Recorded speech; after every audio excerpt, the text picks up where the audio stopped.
right, here we are live. I'm about to show you my new setup, my soon-to-be setup. Here it is. So this is the, to me, I would say the heart of it. This is the Yaesu G5500. What's up, Sea Greatness? Thanks for tuning in so quickly. So this is the antenna rotator. It's an azimuth, which means left and right, north, south, east, west, and elevation, which means up and down.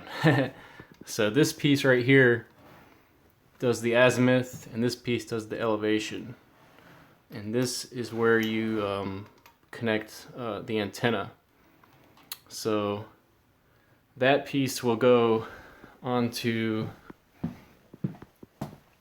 or I should say these pieces here basically go onto the ends of those two metal, the ends of the metal post that goes through there. And then antennas can mount on these pieces. So you can put an antenna through there and an antenna through there. And there's an antenna in this box. So this is a basically like an Arrow 2 satellite antenna, but it's weatherproof, so you can put it outside. It's incomplete. So I guess you could say that these shorter elements are for 70 centimeters, and the longer ones are for 2 meters. So that is probably the first antenna I'll put on that rotator. So if you're just tuning in, I'll show you again. This is my new Yaesu, well, it's actually hand-me-down, but new to me, Yaesu G5500 azimuth elevation rotator. This is the control box for it. Manually controlling. This connects to this, and this also connects to computer, so you can automatically control the azimuth elevation antenna rotator. In here I have a ICOM IC910H, and I will try and show that to you as well. Just gonna set this like that, hopefully, and adjust this down there. Alright, this is where the 910 is. I have it in here because I was using this portable, I put it on top of my car so I could carry all the equipment out in my car. So, probably not perfect way to protect this thing with a towel, but you know, it did the trick. That's the ICOM IC910. I'll hook it up so you can see what it looks like. Various cables in here. Here's the power cable.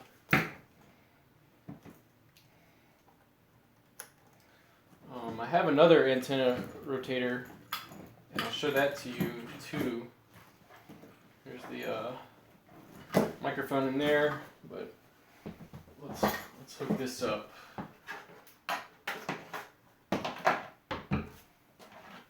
Plug that into the power. ICOM IC910. Right lower.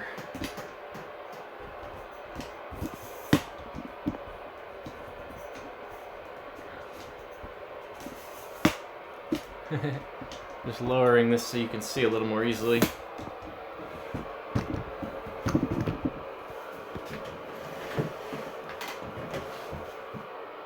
Turn the squelch up a little there. Might be easier if I just turn this around. Okay, so this is the ICOM IC910, and that's a ICOM 706 Mark II G.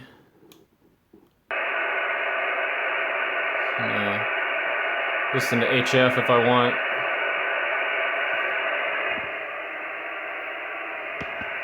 Not much on the band right now.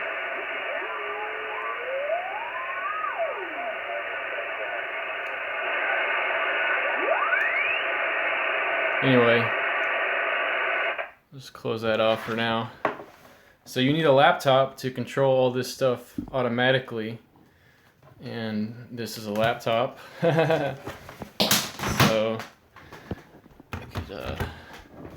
I got these kind of cool looking posters from the Ham Radio Club. They're from ARRL, kind of to get kids into ham radio. I think that's kind of cool. I might put them on my wall or something with my QSL cards or my map or my other kind of ham radio awards. I got this for receiving slow scan TV from the ISS in 2015, and this one's from April 2015 there and July 2015. I got another one that doesn't look quite as cool from last year. But anyway, so there's the manual for the ICOM IC910H. So we'll set this down. Maybe I'll put the computer right here. And I'll show you some of the automatic controls that we can do.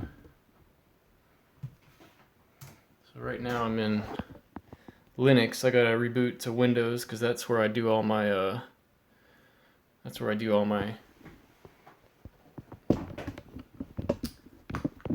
SAT stuff. So don't look at my password, okay?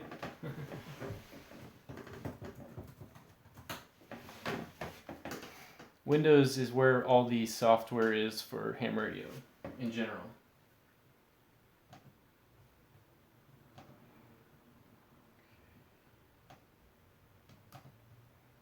Sure, that's good.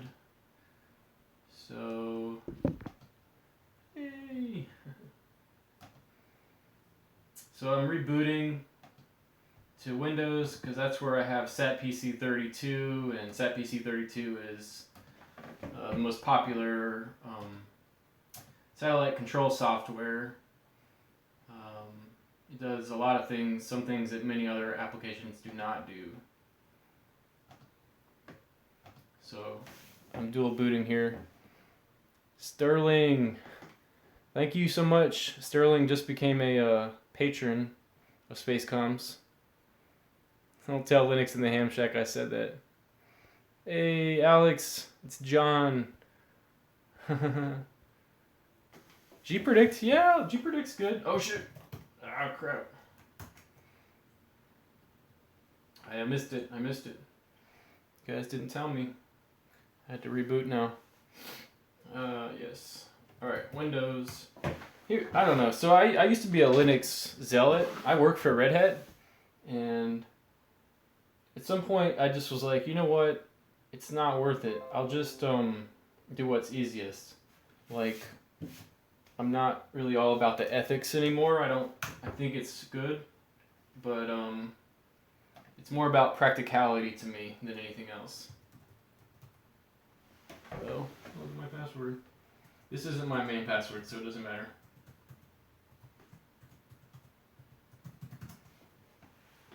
Alright. So there's two things you need to do to control a fully automated tracking station. You need frequency control for Doppler shift, and you also need to control the antenna rotator. So there's two connections I have to make. Nice, Matt. Good luck. Good luck, Matt.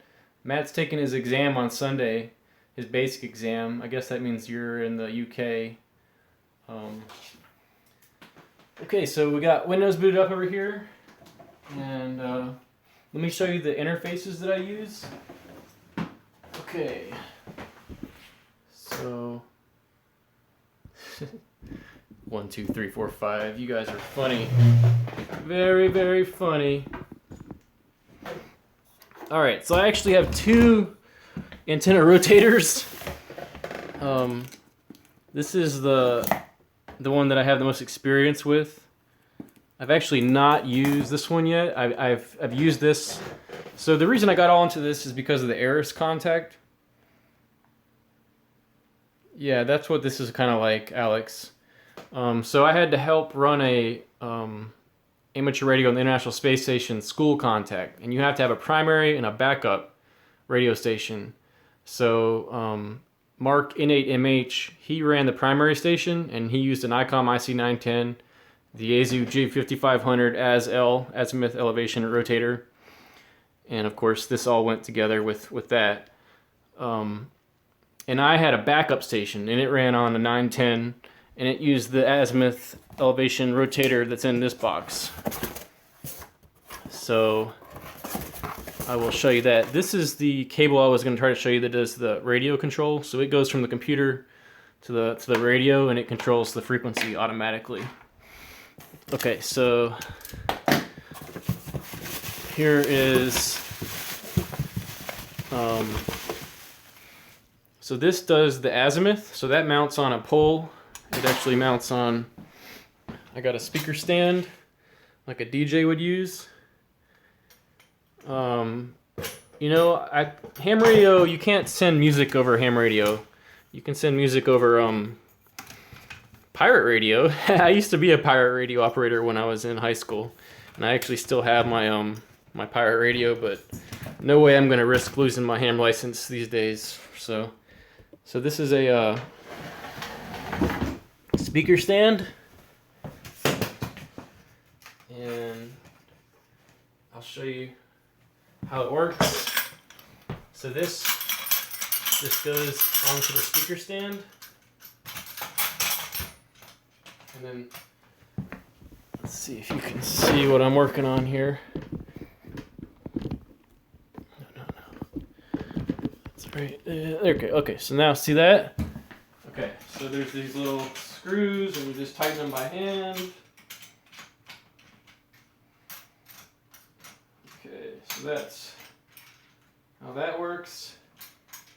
Pretty straightforward.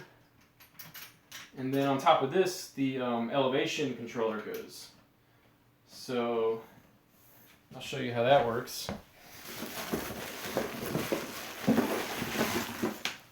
So this is the elevation rotator, and this screws into a motor on top of it. See there? So these things mate. And this is from Portable Rotation. And there's some screws, some kind of like a set screw. And I'll have to tighten those up. Let's see. It costs a little bit of money to get a license, not a lot. At least in the United States, it's not a lot. Like, I don't know, less than maybe 30, 20, 15 at the most. Okay. So in here I've got an Allen wrench, and that goes in there, and I just tighten that a little bit. They tell you not to over tighten it, so just do it by hand there. Do the other one.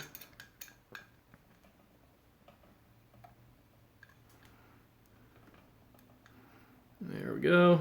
And that's tightened. Okay, so this here spins this around, and then on these particular,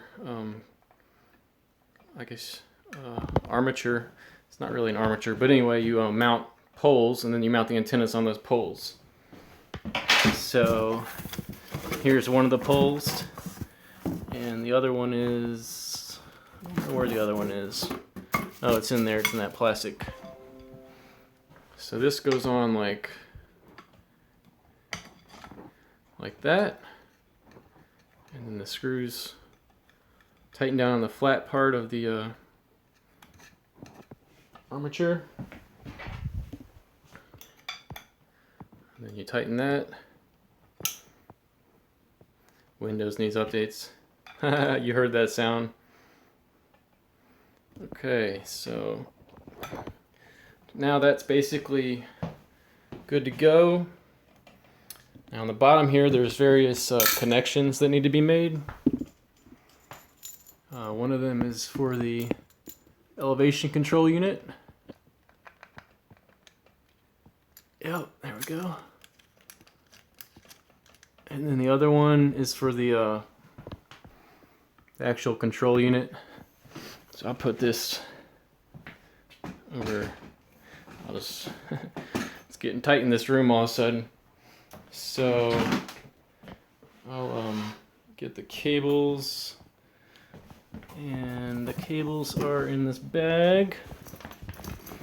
So this cable, this gray cable, is what goes from the rotator to the control unit, and I'll show you that in a second.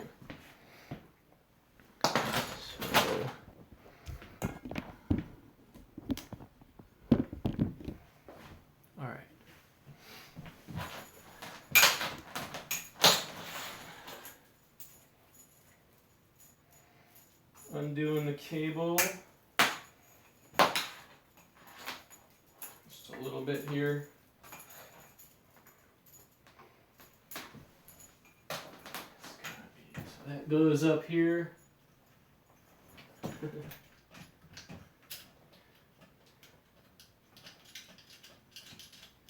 All right, and now in here I have the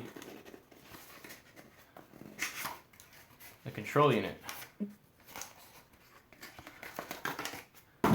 So that cable goes right here. Power goes in there. That's the switch. And then you can control it, similar to the Yaesu's big box. You got down, up, left, and right.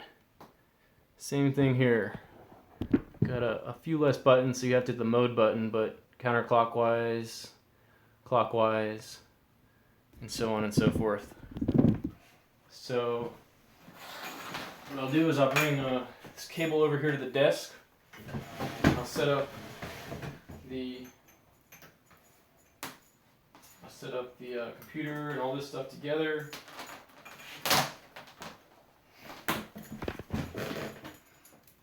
And we'll get it going here. You can see it. I'm not going to set up the big one. I've actually never set up the big one before. So it's not really feasible for me to try to figure that out on camera right now. I mean, I have set up one of these, not this one. So let's see here. Okay, so now I've got that.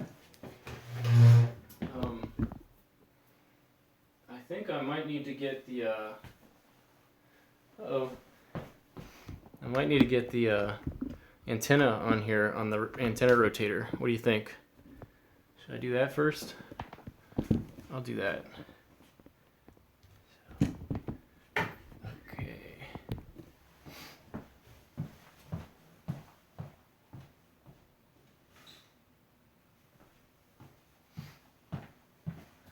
So this is the antenna. This is the Arrow 2, Alaskan Arrow 2, so it's really big. It's much bigger than the ones I was using earlier. I'm not going to use all of it. I'm just going to put on one section so you can kind of see how it works.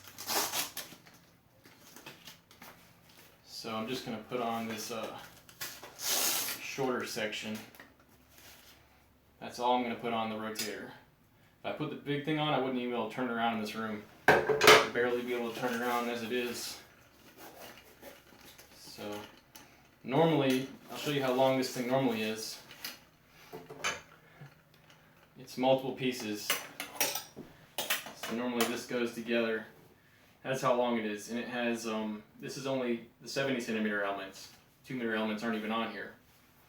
So it comes apart in 3 pieces. There's a you can disconnect part of, these 2 pieces are connected right here. So it's 3 pieces. So I'm going to mount this on the rotator like that.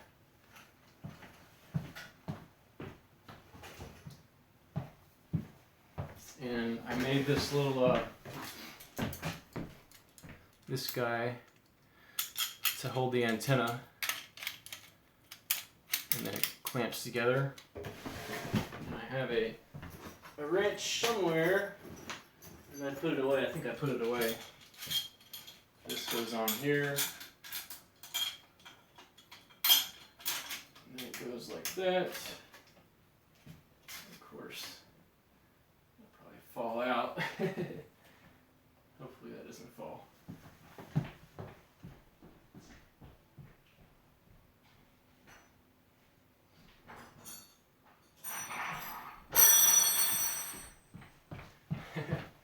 got my wrench. So now I just have to tighten these here.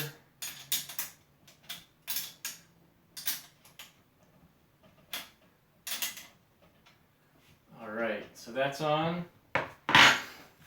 Now I need to hook up the battery to the control unit. So the battery is hooked up to this radio. It has dual purposes.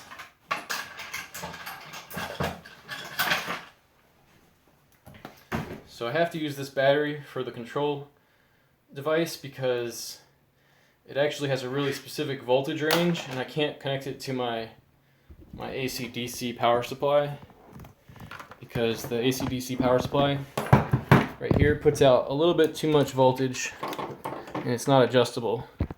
Luckily the battery puts out less in general. So I'll put that there, and I'll get the power cable. Here's the power cable.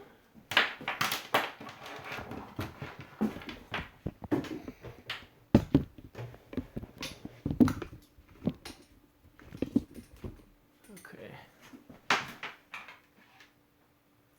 So the power cable goes in the back here, and it's on, so I can go ahead. All right, it's all plugged up and hooked up rather. All the cables are hooked up here. So if they're not hooked up, the control unit will have a problem and it'll complain. So here's what happens. I turn this on.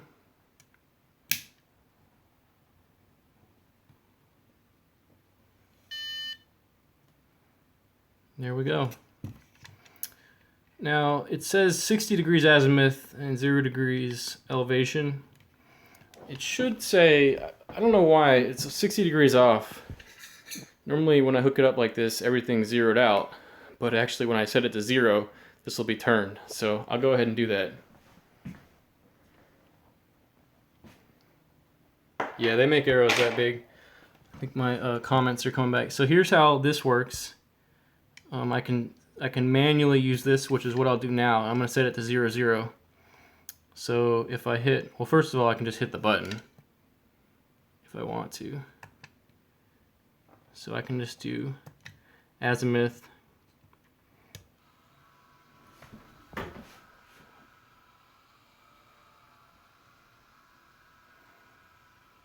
So now I'm just manually controlling it.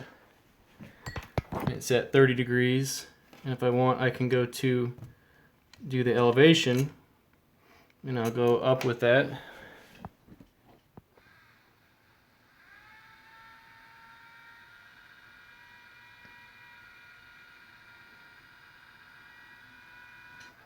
And the third thing I can do is enter in. I can enter these things. So if I do AT, I can set, for example, I'll go to, we'll go to 0. I'm going to 0 it out. So I'm going to go down, and we'll go back to 0. And when I hit this button, it's going to just go.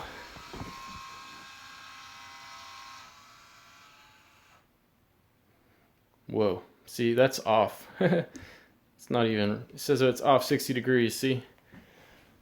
I gotta figure that out. There's something wrong. I don't know why it says zeroed out, but the boxes aren't lined up, see? Normally, when it's all zeroed out, this is in line with that. So, I don't know what I did, but it doesn't matter because once you get it all oriented right, it doesn't matter.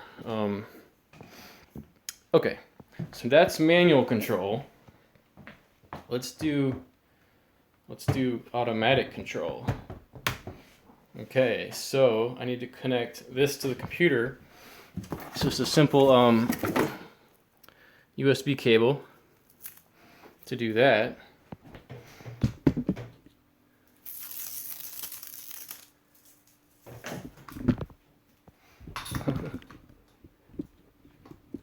Chrome. I guess I have Chrome. Yeah, I use Chrome and Firefox. So there's a USB connection at the back of this. And I'll just stick this over here. And into one of the USB ports. And while I'm at it, I'm going to hook up the radio too. So that goes there. And that goes to the remote connection on the back of the radio, which is way over there. Alright. Now we get to play with the computer. Fun stuff, right? So I'm going to see if I can make this viewable for you all.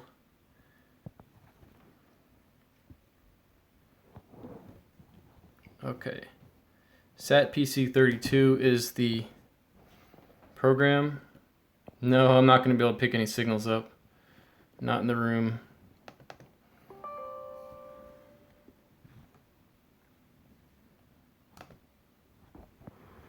Here we go. All right, so I'm going to turn off the auto stuff. Okay. I just turned off the control of the rotor and the radio. So the program that actually does the rotor control is this program called Server SDX.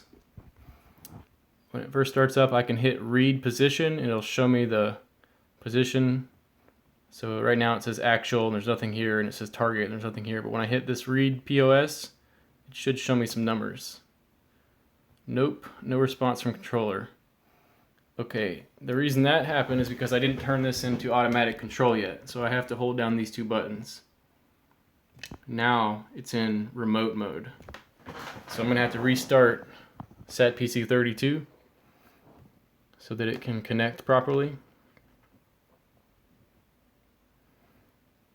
Okay, now it should work.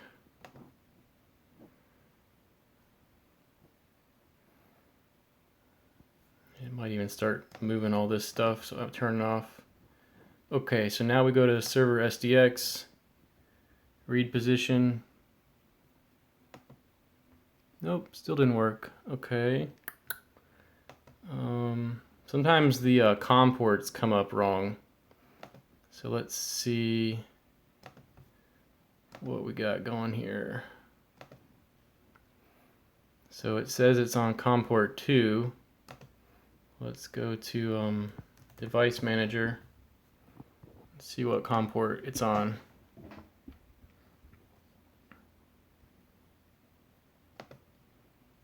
COM port 4 and 7. Okay. Let's see if the radio's set up right. I think it is. Yep, okay. So the radio must be on, so that's under CAT. CAT is the protocol used to control radios. We'll see what port. Okay, it's on 7. So the radio's on 7. We know that's working. So that means COM 4 is what the rotor's on. So I need to set it to COM 4. Let's see, rotor setup. So we'll do that to 7. Please correct. Why does it say please correct? Store. Make sure it's still in there. Still says 2. Okay. 1 through 4. Okay, well then the other way we can do this is set it in Windows. We'll set it to 2. No problem. No problem. Okay, port settings, advanced. That's not right. Which one did I say was, I think this needs to be 2.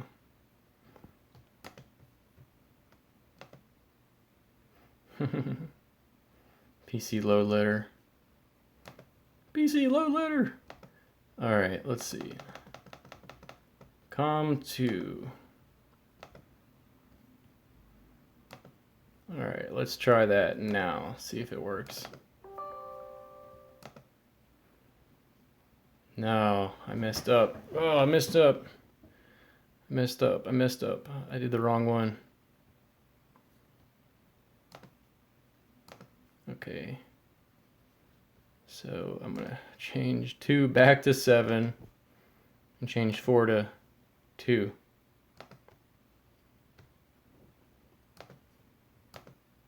Okay, so change this back to 7.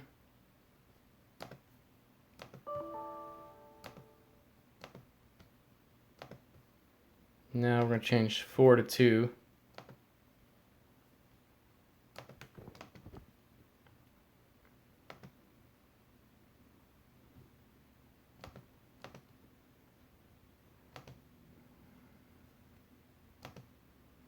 Am I getting it wrong?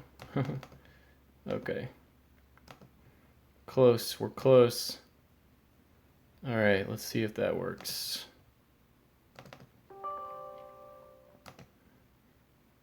Nope. All right, I got it all mixed up apparently. Here's what we're gonna do. We're gonna disconnect that one, and then we'll it'll all make sense. Be easier to work with when there's just one.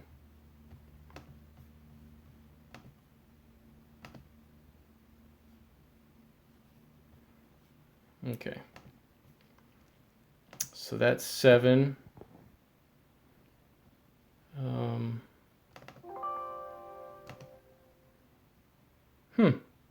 Okay, so it actually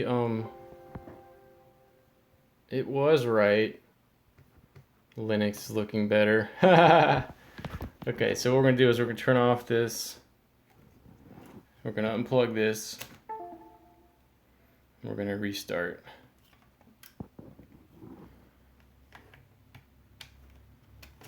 All right.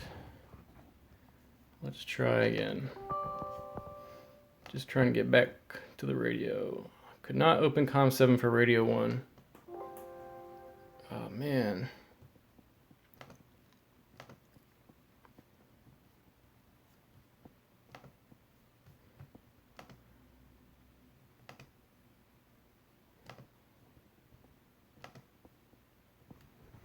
Yep, it happens, y'all.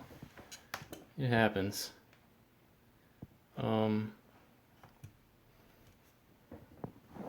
I'll show you the radio while we're waiting for Windows to reboot.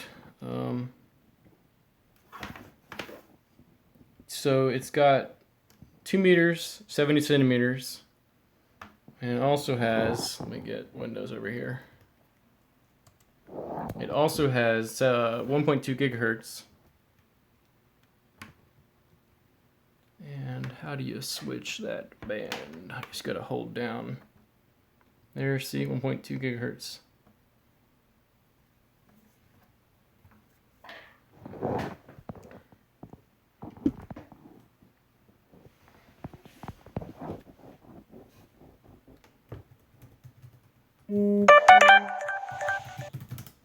Just punching in the password over here. So, let's see if we can get the radio to work. You like my Allen key?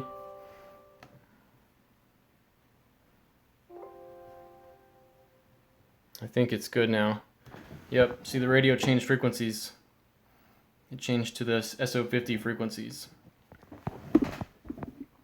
You can tell that's, see there's where it lists them. 436, 788, 145, 852. Look at that. If you watch it for a while, you'll be able to see it change. But it's not in range, so it's not going to change that quickly. Tungsten. Okay, so now we've got,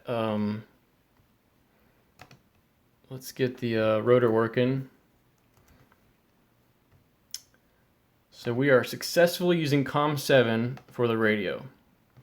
All right, let's plug this in. Now we got COM2. That's what we want. restart SatPC32, and likely what will happen is it'll automatically start moving the rotator towards SO50. Well, actually, I don't think it does that until it's within negative 10 degrees of the bird. Man, what is up with COM port 4?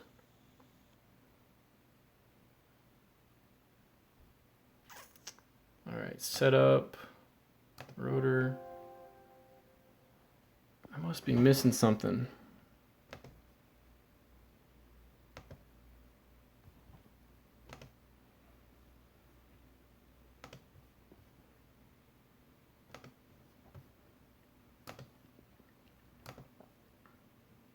I'm going to read this message a little bit longer. Okay. Port 4 could not be open.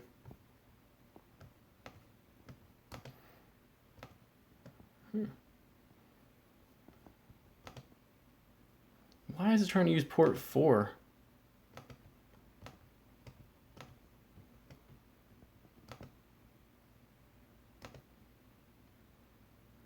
So that's the radio. It's set to 7 and it's working fine.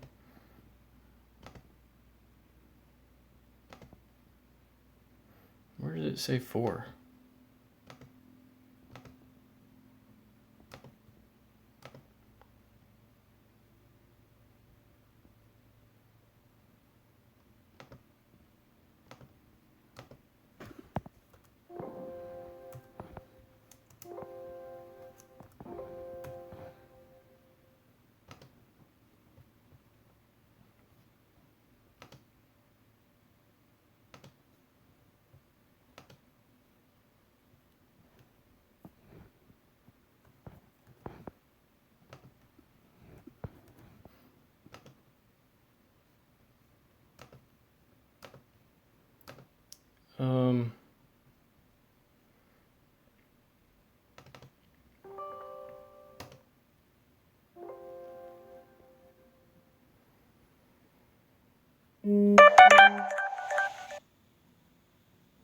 Yeah, I don't know, man. USB port situation.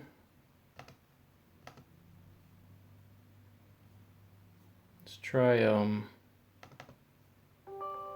SatPC32 ISS. Okay. SatPC32 has 2 separate programs. For ISS, you have to use a different program. That's because ISS is VHF. So the regular SatPC32 is separate bands for uplink and downlink. So that's one of the reasons why there's a separate program. Let's try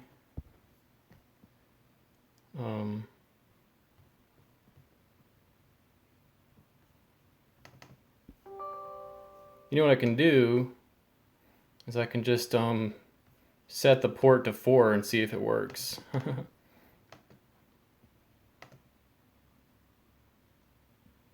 Yeah, that's weird, right, Sterling?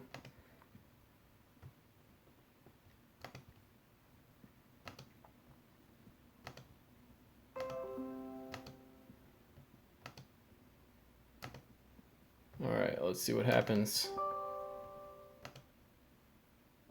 Oh my goodness. Well, that's disappointing. Proper COM port.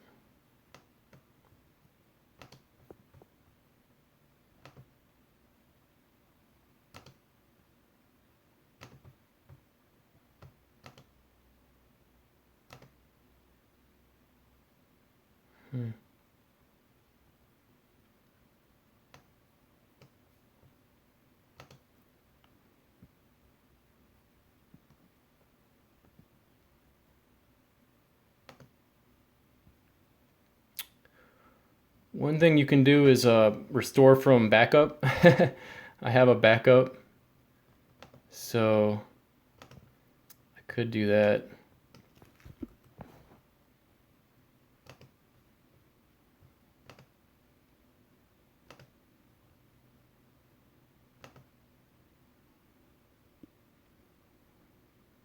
think I'm gonna have to do that. Or I could check the files, see what they're set to. I don't know if you can change it here. This is probably it.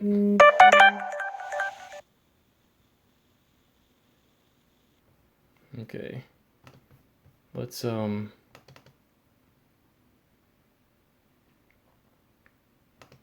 data backup.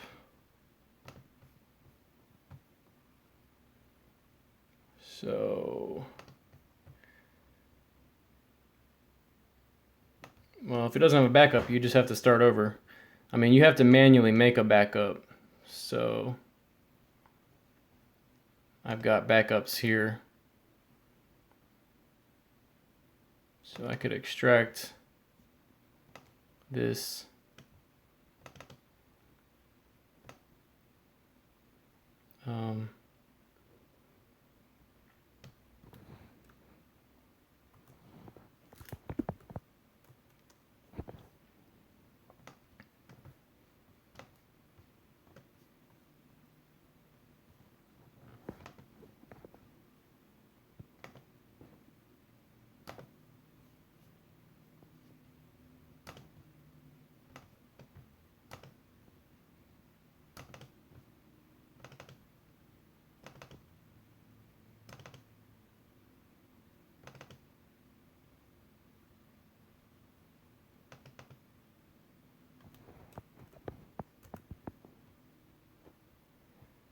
Okay, so I'm about to paste my backup in here. And then click the restore button. This program is really kind of like a copy program. That's all it does. But I'll use it. And we'll see what happens. We'll get a fresh start. Maybe the ports will all of a sudden start working. All right, here we go. Restore data.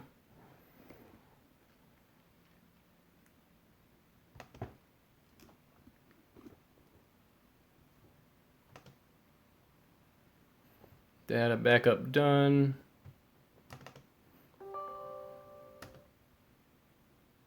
All right, now it's looking for COM 6 for the radio. Still looking for COM 4. That's okay. It's better this way than Okay, so the radio, and let's see.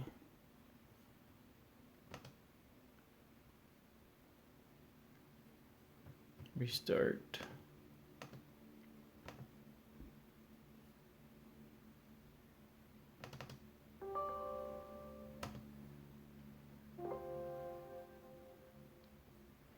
Okay, radio is right.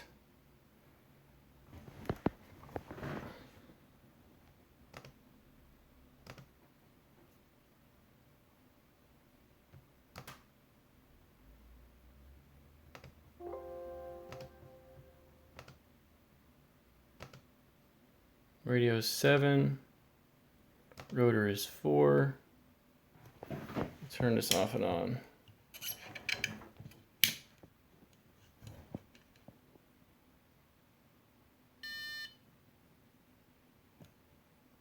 Remote mode enabled.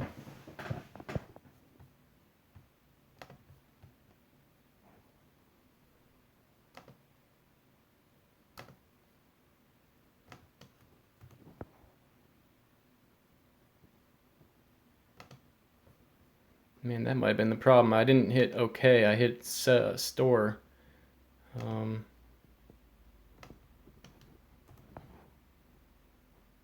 There's a store button there. See, this is the program is so it's got some. It's kind of not intuitive sometimes. That was the problem. I think you had to store here, not store or OK down here. You got to hit store there. Okay. All right. Not really a Windows problem, just a little idiosyncrasy. Watch this. No. No.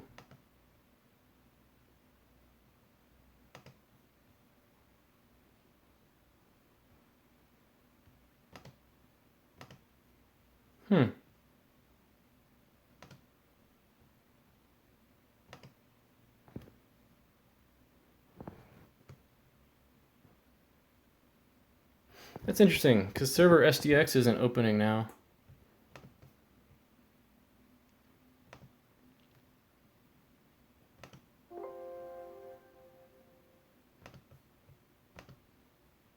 This is where you manually enter directions. Let's do 5, 5.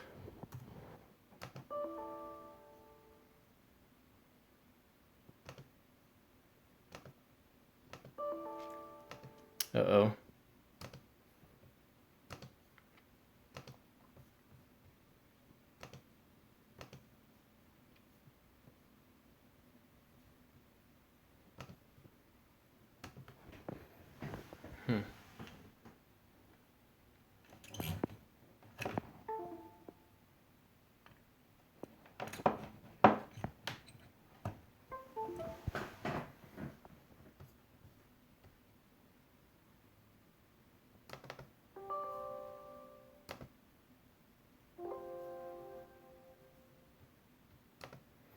Let's try a different port. Let's try 3 or something. I don't know.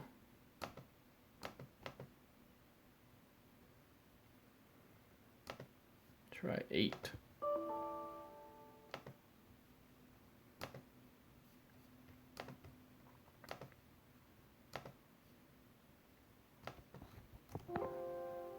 Yeah, it says it's gotta be. Okay.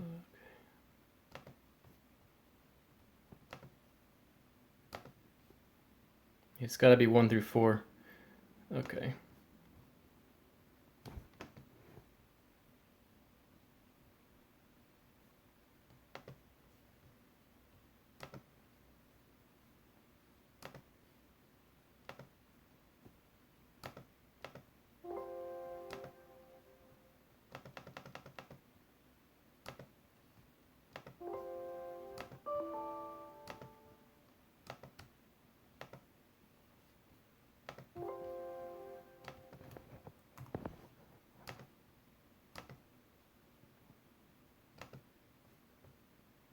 Make sure it still says 3. Okay.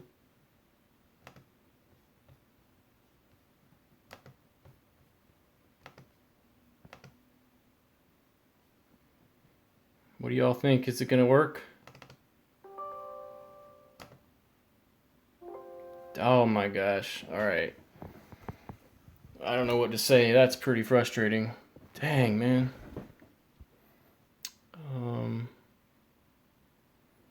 I guess I can try plugging it into a different port. Somebody did suggest that earlier.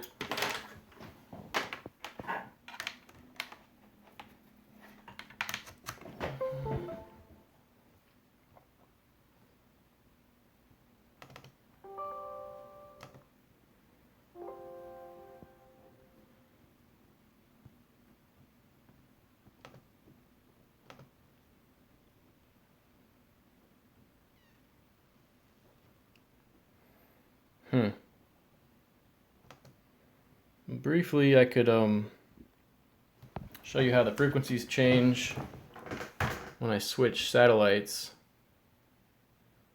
So down here is where you select different satellites. See where it says AB? So that's AO91. There's SO50. So right now it's set on to the ISS. So I'm going to change to SO50. So watch this when I hit the button here in your top right, watch the frequency. It says 145.8. It's going to go through 435, approximately 435.795. 3, 2, 1. There it is. So it just 436. Yeah, 436.791. So this is the the downlink, and this is the uplink. And this is a full duplex radio. So one radio to rule them all. Okay. I'm wondering if like the parity was wrong or something. You know, what's the parity and all that stuff? We got 9600, 8. Maybe I can compare 3.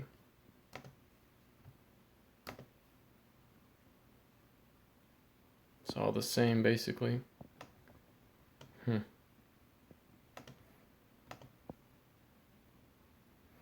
Another option is I got a whole nother account. Try a whole nother account. Of course, it's got different settings too.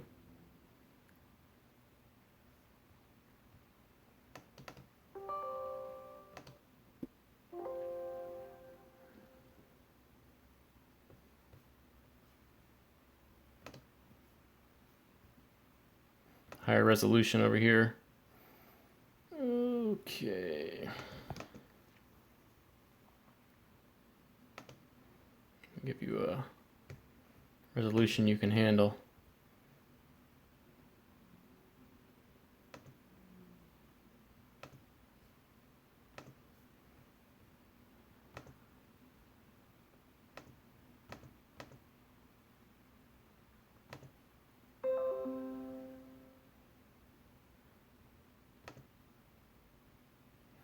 I think I'm gonna have to start over or something.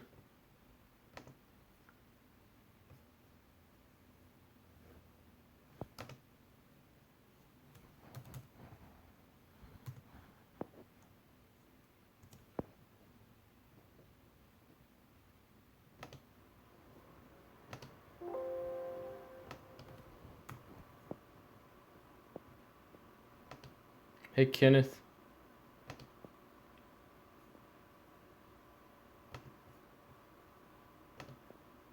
Rotor.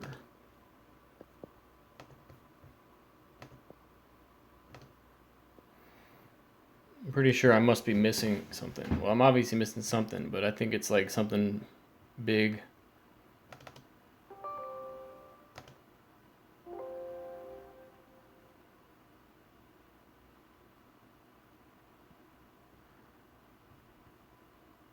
Check. Okay, what I'm doing, Kenneth, is I'm trying to get my azimuth elevation antenna rotator to do automatic control via the computer. So I'm trying to connect this control box to the computer, and I can't get the right port stuff. So I don't know what's up.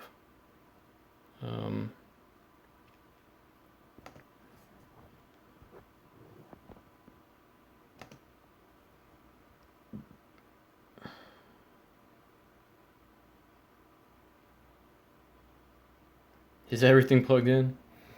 Yeah, it's all plugged in. It's all plugged in. That goes to here. This is turned on.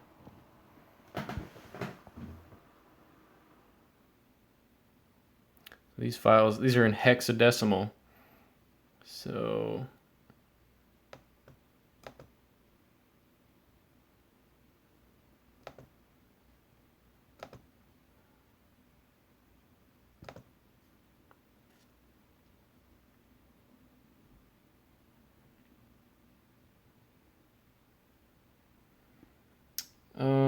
it's a USB serial port.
I think we should look at is, does the file change when I change it in the GUI?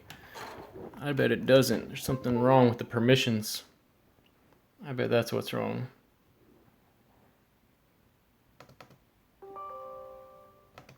I bet that's what's wrong. So, Paraport.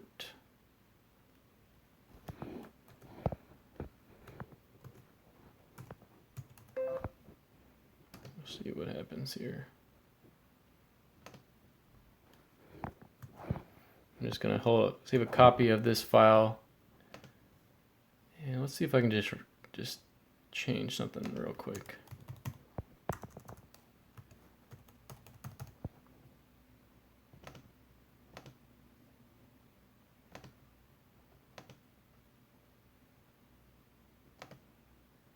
Okay, it's still there.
So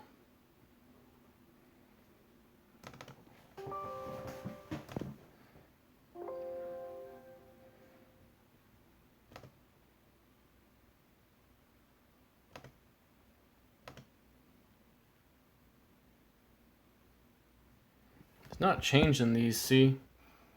I changed the port and it didn't change anything there. Because this is what it was originally. 378, 278, 3BC, 2BC, same thing. So what if I delete this file? Save as, so that's the location of it.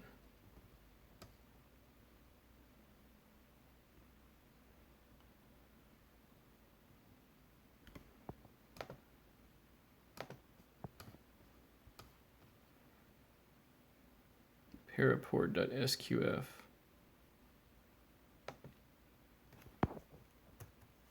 Deleted.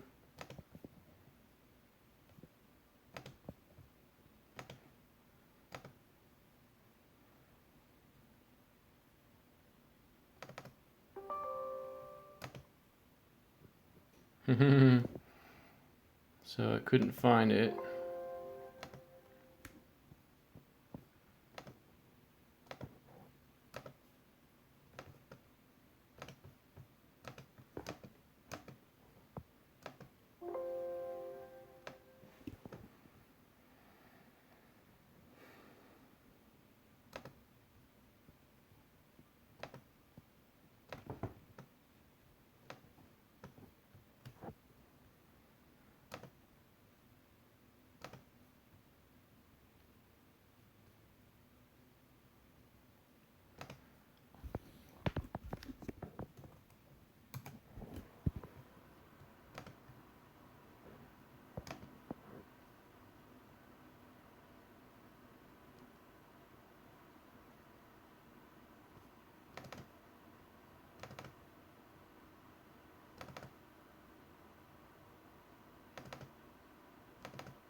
Yeah, I think it's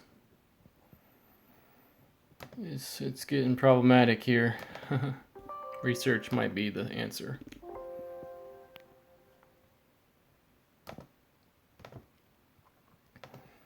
Funny, it all worked at one point. Got this in.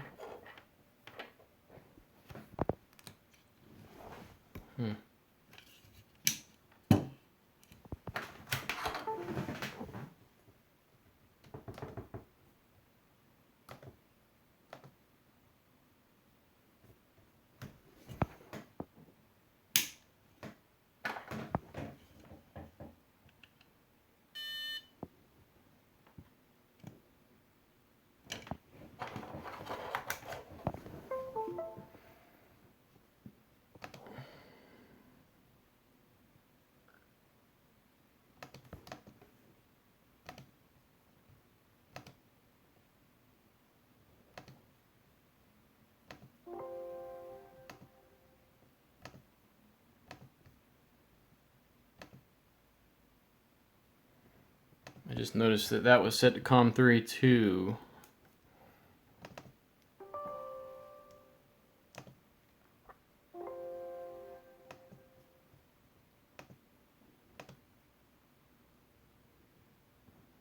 And log out.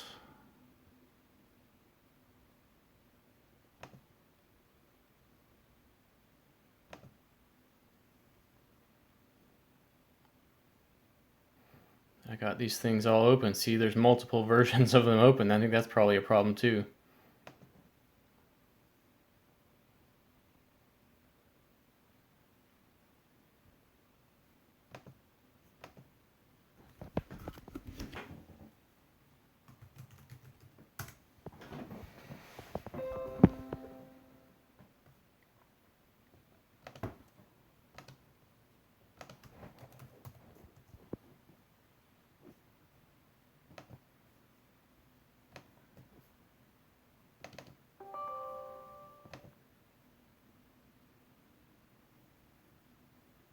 It worked. It worked. Now I gotta make this thing not hide. It's hiding. How do you,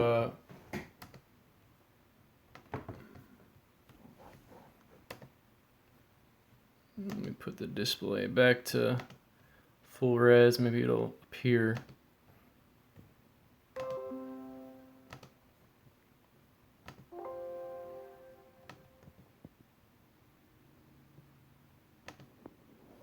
There we go, it's working. There's something weird with the display, but yeah.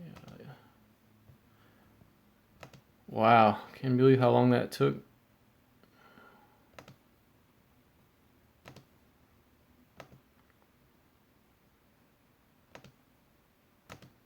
Alright, is it still there? Alright, see? Want to see something cool? Alright, now we can manually,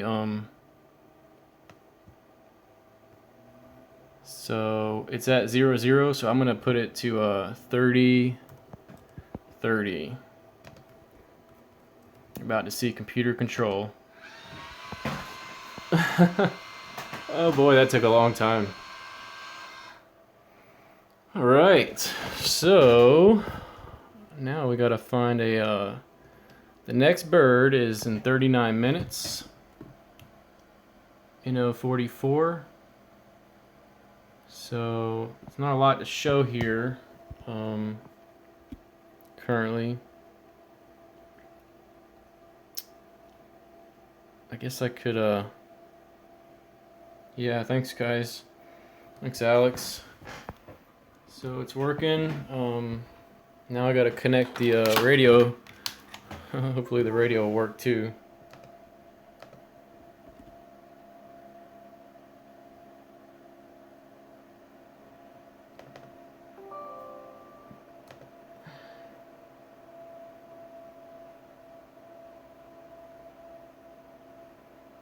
Radio didn't switch over. It should have switched frequency there.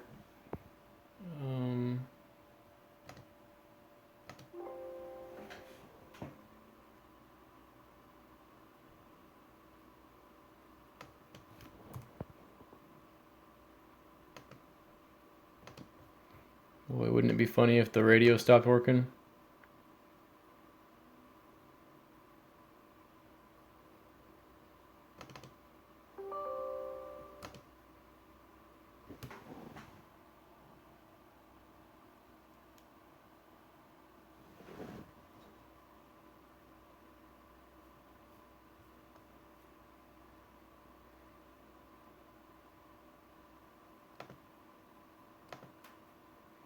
Yep.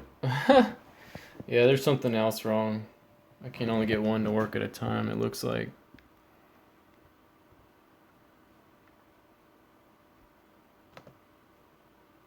I think using COM3, which is the main bus, probably messed things up.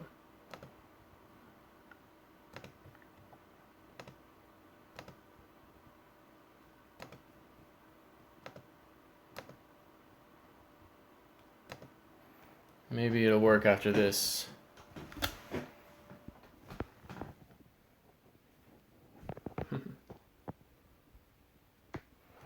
This is time consuming, but should be kind of cool once it works.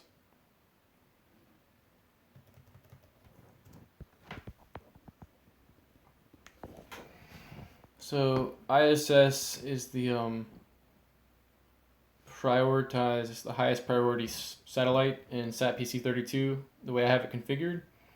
So if the radio works, it's to switch to, if the radio automatic computer control works, it should switch to that as soon as it starts up.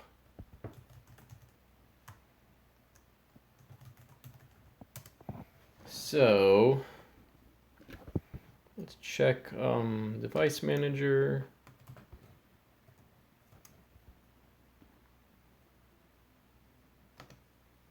Still set to COM 4 and 7.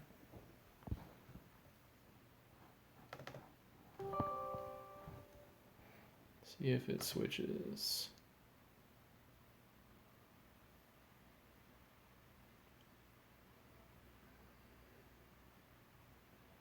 Looks like it did not switch. Let's try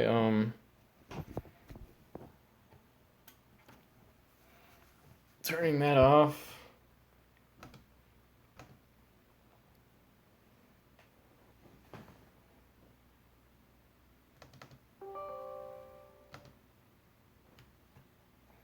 Try to turn it on.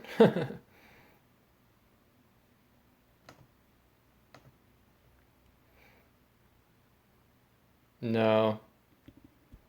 The ISSV repeater hasn't been on consistently for many years. They're about to send a new radio up there, and it will have that capability, and it might be turned on at that point. Well, I mean, the thing about the baud rate and everything is that this was working fine earlier. So I think that all should be fine. I'm going to reset this. That's helped in the past, so I guess let me just turn this back on.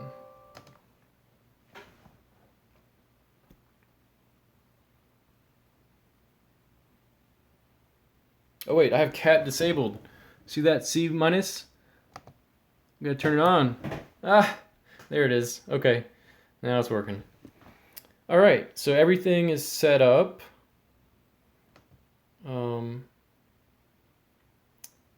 So I actually can go to, so for example, let me switch to a different satellite. Let me switch to SO50 again. Okay, so right now it's on ISS. And if I go down here, I can select different satellites. So I got it set over SO50. So as soon as I hit that button over here, it'll change to 436 something. Ready? Here we go. 436. All right. The next set is in 33 minutes, NO44.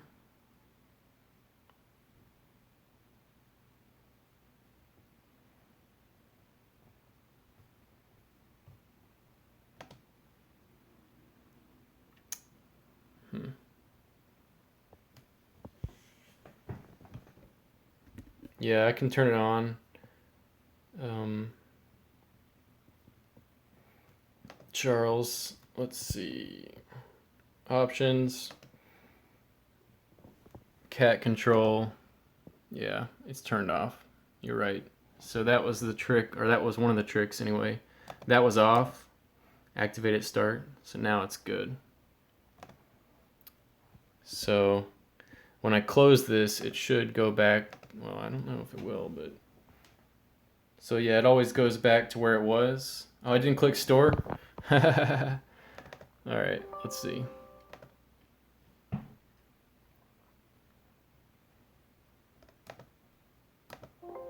You're right. So it's still not set. See, because I didn't click store. Store.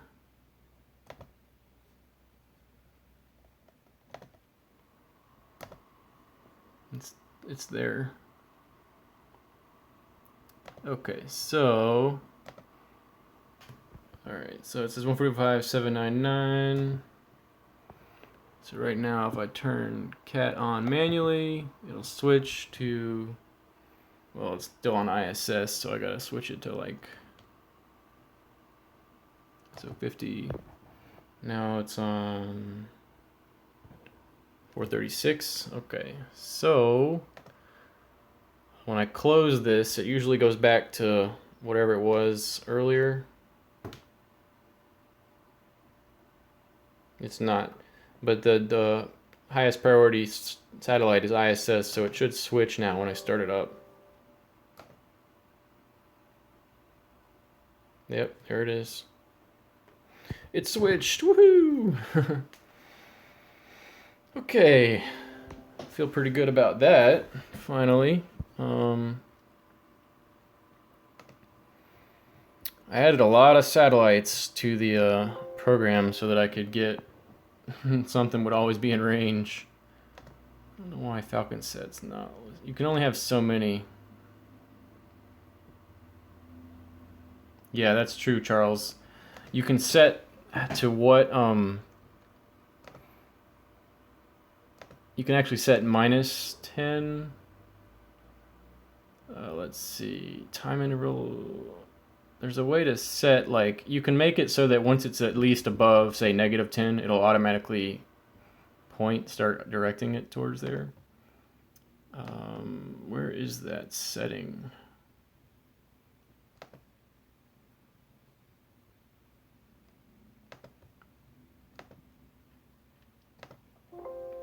Thought it was down here.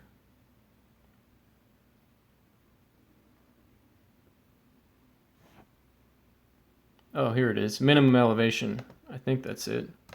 -10. So see, minimum elevation, -10. I think that will make it automatically start adjusting once it's -10. But unfortunately, we're at -36 for the ISS. But let's see what NO44 is. -59.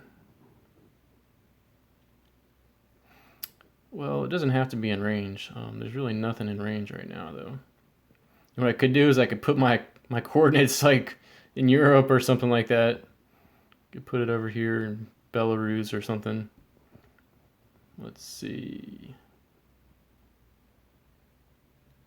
Okay, -10. It's just under rotor setup. Options, rotor setup. Yeah. Oh yeah, setup. Sorry, setup, rotor setup, minimum elevation.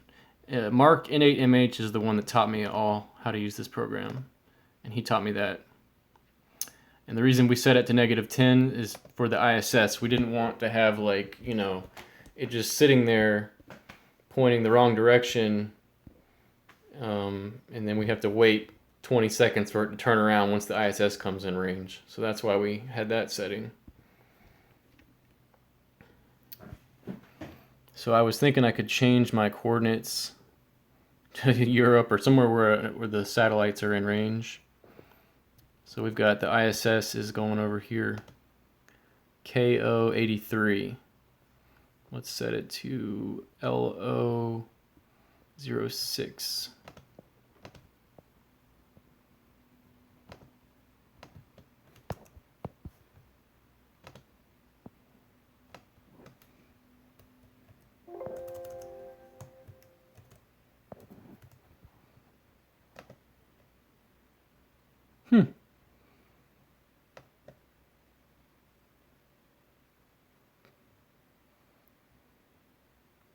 LO12.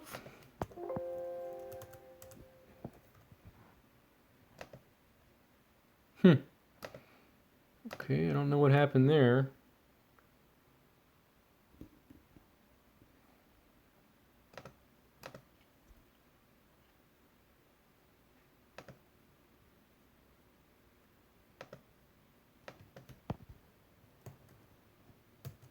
Oh, I guess it's got to be a 6 character.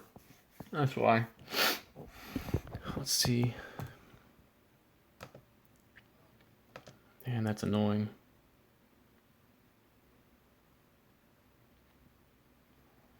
This program.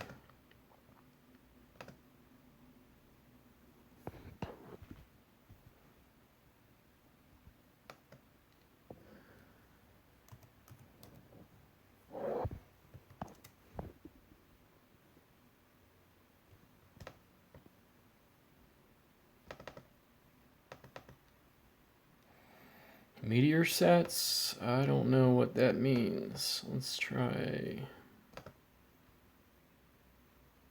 Moscow.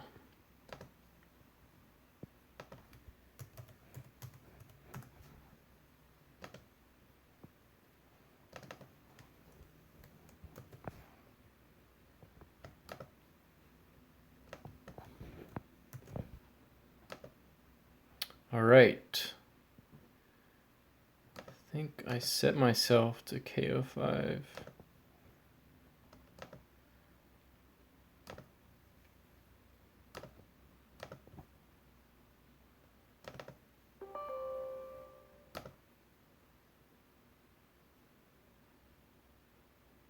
Nope, my direction is still wrong. How do I set my location, Charles? See, it's still got my little dot. I want to set it to Moscow.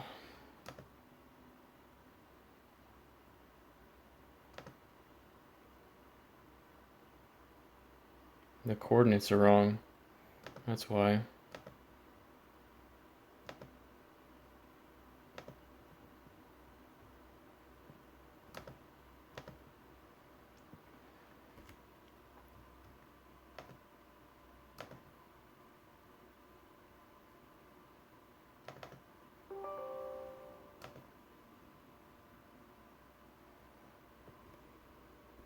Now it's right. ISS is in range. It's at 4.5. Hey, it worked. Cool. So check it out. So see here it says target 195 and 06. So now it's gonna get up to 195. I don't know why it's starting and stopping like that. That's usually just keeps going.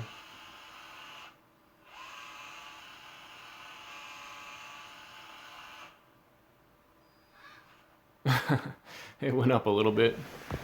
Okay, so now it's tracking. The max elevation is 14 degrees. AO73 will be here next. Actually, it's already here. It looks like it's coming closer. But you can hear it tracking very slowly. Get a higher elevation pass, it'll be kind of fun to watch. So I think I'm going to switch to AO73. So I'm going to turn off this auto. That makes it automatically switch satellites based on priority. So I'm going to go to 73. Okay, so I'm going to click AO73. Now it's going to AO73.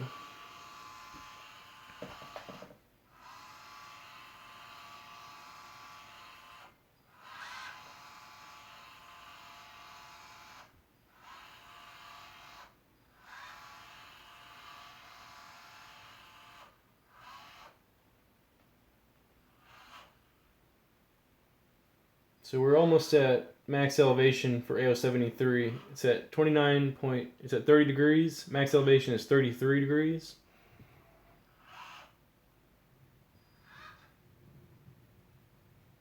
So it'll start going down soon.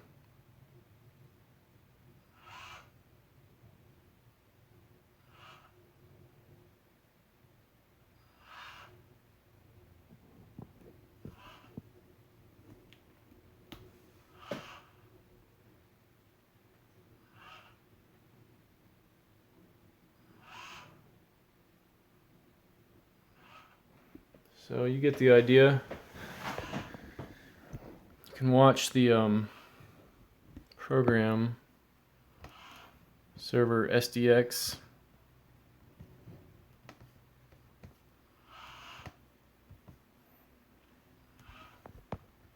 Oh, another thing you can do is watch the radio,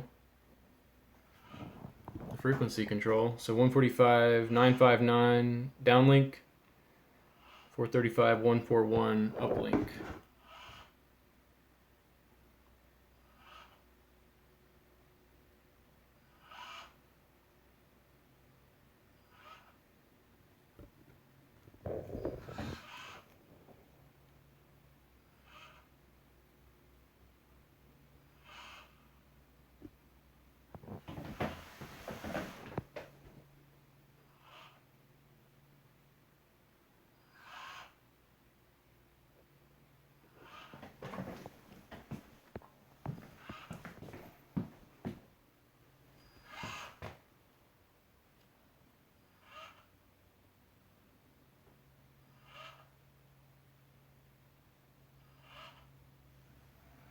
So that's how that works.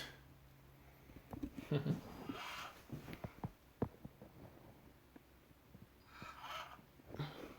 controls, connections.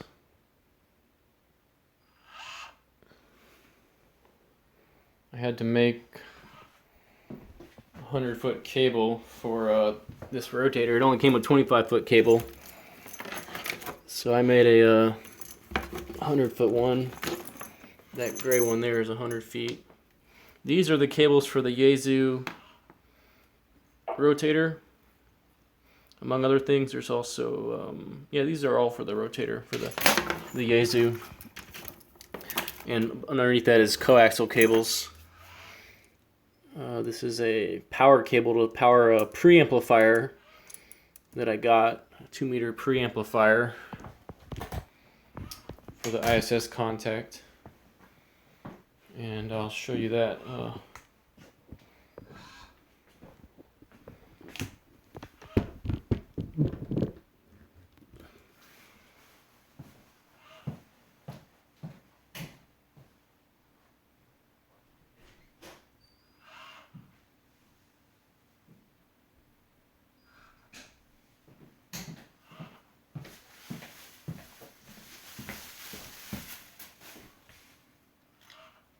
This is the preamplifier I got for 2 meters, and the power goes in right there, and then the radio goes to that connector, and the antenna goes to that connector. So a cool thing about this antenna rotator is that it has DC out. So there's 12 volts DC out right there. So I made a connector that went onto that. And at the end of it, it had the preamp's power connector. So that goes on to right there. So I didn't have to run a separate 12 volts DC from the radio all the way up to the antenna rotator. I just used the 12 volt DC that the antenna rotator has. So this is actually 2 different cables. One of them is the control for the Azel rotator, and one of them is just the power. I only have one preamp right now. I need to get another one for UHF. So that's kind of what I was getting at earlier, is like I have almost everything I would need for a fully automated satellite ground station.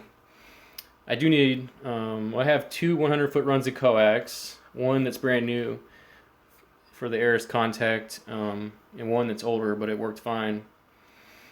I actually worked SO50 through 100 feet of coax without a preamp when I was testing out the equipment for the Aris contact.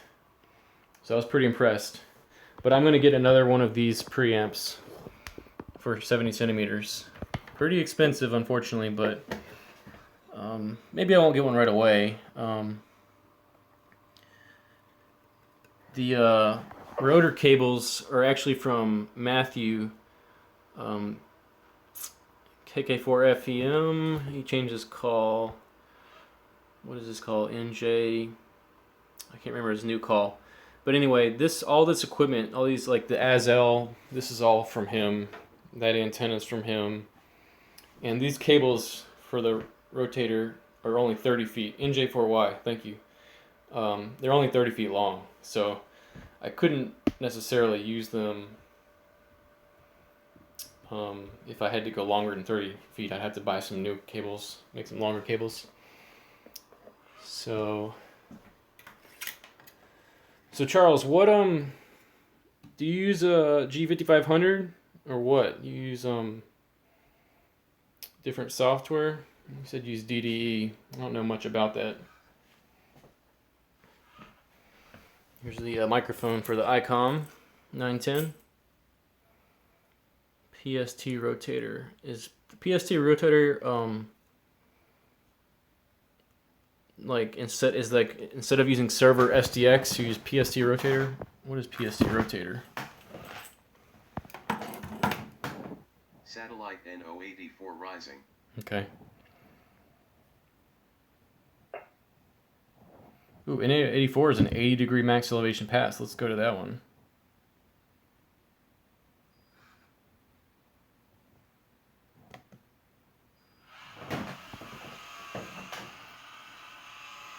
Man, this will be fun to watch. It'll go really fast.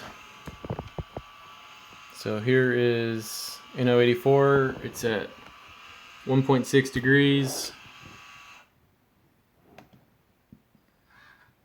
And it's just getting started. So that's the center of NO84. Center of NO84, and Moscow is right here.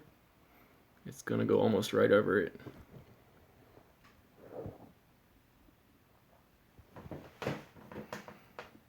NO84 is PSAT. It's the or PSAT 2. It's a digipeater, and it's also got PSK. Well, I guess it's mostly PSK 31. And the frequencies are not set in the Doppler SQF for this one. So it's not going to do anything over here. So I would have to put all the frequencies in manually. So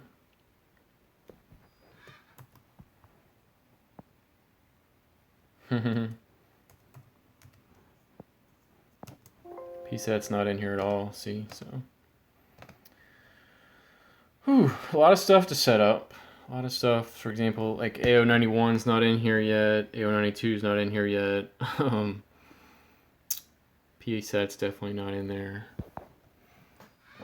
They just came out with a new version of SatPC32, 12.8D, so I need to upgrade. Maybe the new version has the Doppler SQF files for the new sats.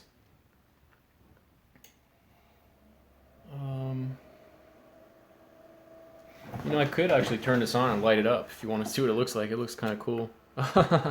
Charles, he gave me the... I don't know if I'm going to type all that in because I can't. I'd have to type it from the phone into that. I can't copy paste from this to there. But I think it might even already turned on here. Bam. So I really wanted to, I could connect those cables to this. Actually, I have to do all of these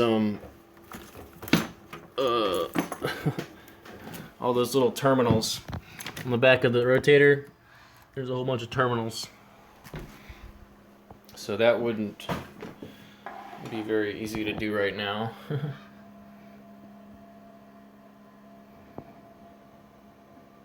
It'd be a lot of work to do all that right now. One thing to mention about the LVB tracker, it has USB built in. Yeah, I need to make a quick disconnect too. It has USB built in, but a lot of the hardcore SAT ops don't use it. They use separate USB to serial cables, like I got one here. The reason they do that is because the built-in one, after some time, it will stop working.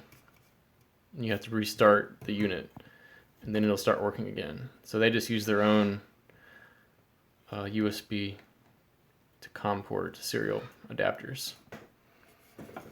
So I'll probably end up doing that because I already got one, and it's a known good working setup. So yeah, I could theoretically put an antenna up on this apartment. Let's show you this thing's going now. It's going up. It's gonna go almost straight up, 80 degrees. It's pretty darn high. So I was thinking, I'll show you my situation where I live, and you can see what I mean. It's a little dark. It's very dark. But uh-oh, I'm on Wi-Fi. I might lose. I don't know if I can do that. There's I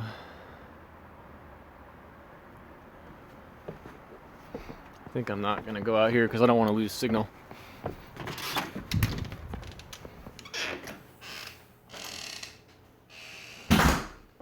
These are the UPSs we use for the Aris contact. Got to return those. They're really heavy. But these are the, I guess they're made of fiberglass or plastic or something. So this goes on to one side of the elevation control. And then this is an antenna mount. Boom would go through there. Similar thing here. Different. An arrow too would fit in there very well. So each one of those ends goes onto the right here. One goes on here, one goes on there. Look at that. Now it's really going.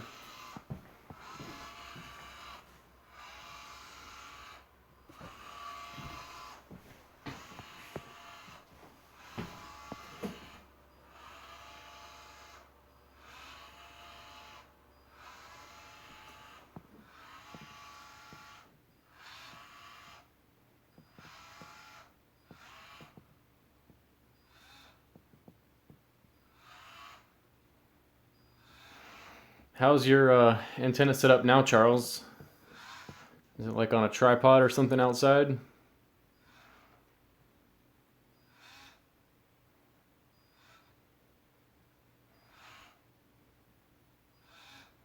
So now we're going down.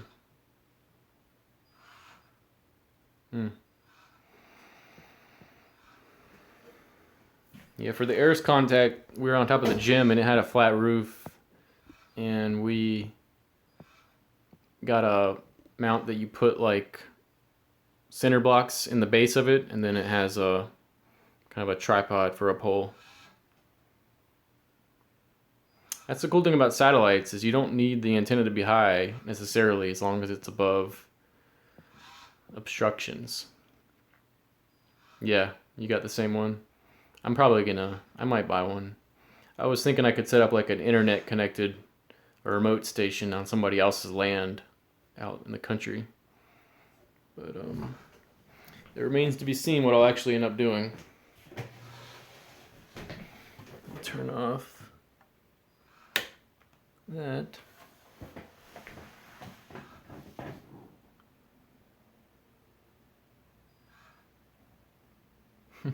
Above the tree trunks.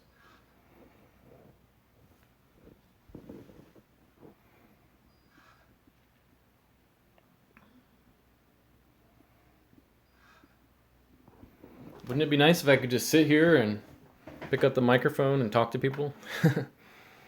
Don't have to go outside in the cold or the rain or anything.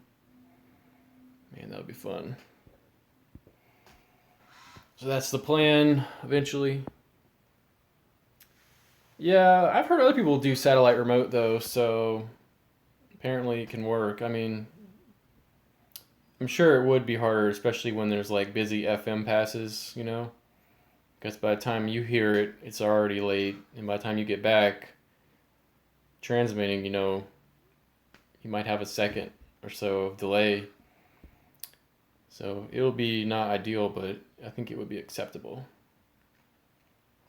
Like I've heard really proficient satellite operators do that. You guys like my shirt? I got it from Hamvention last year. I feel a little bit like a poser. I don't even know CW, but I know what it says. It says Scatter. It's an application, web app you can use to schedule contacts. Yeah. From what I understand, I've been told I should learn how to do linear satellites without computer control on the frequency on the Doppler shift, just so I can understand it. Yeah, I've heard AO73 does not have a stable frequency.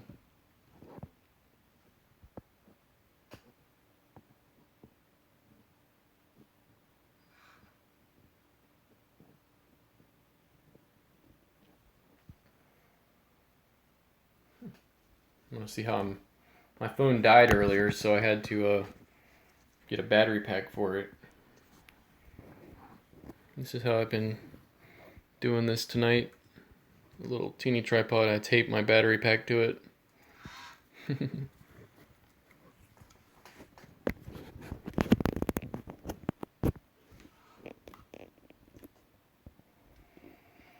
I pretty much showed everything I wanted to show. I mean, in general, well, I'm just kind of, where's my RC stuff? How'd you know I had RC stuff? I can show you my RC stuff. I don't really do much RC stuff, but I got all my old stuff from when I was a kid from my dad, and I'll show it to you.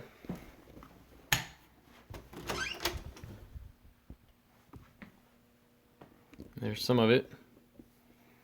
This stuff is so old. It's 72 megahertz. Fiery Afterburner. What's your name, Fiery Afterburner? Look at that. You guys remember that? It's a nice controller, but it glitches. So I've got a new, 2.4 gigahertz. Are you Alex Shogun? Shognut? Yeah, you can even see the this module can be interchanged. I guess it's 75. 72 is for aircraft. And the crystal is in here. It's crystal controlled. This is FM, PCM.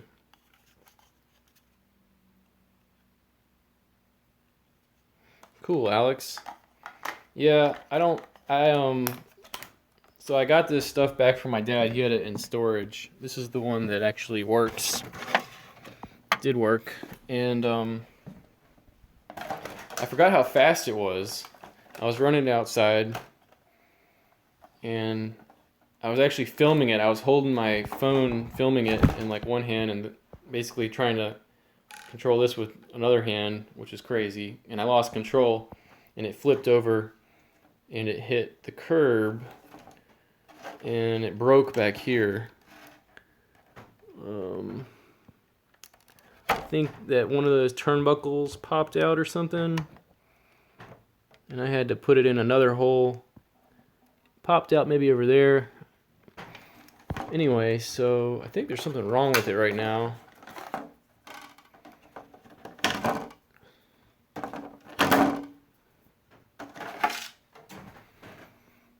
I guess I fixed it. Oh, maybe this broke off.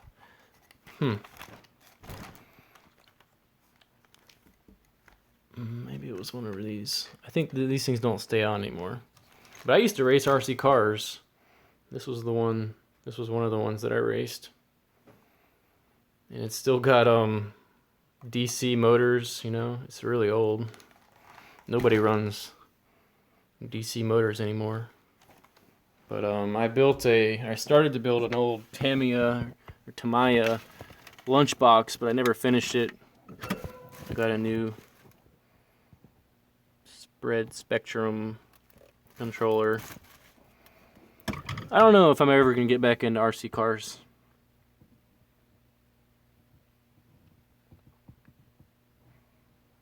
Yeah, ham radio has a lot of crossover with modeling these days, especially drones. You know, they use the ham radio for controlling because they have more power. So yeah, this thing, I love this controller, man. It's way better than the other one.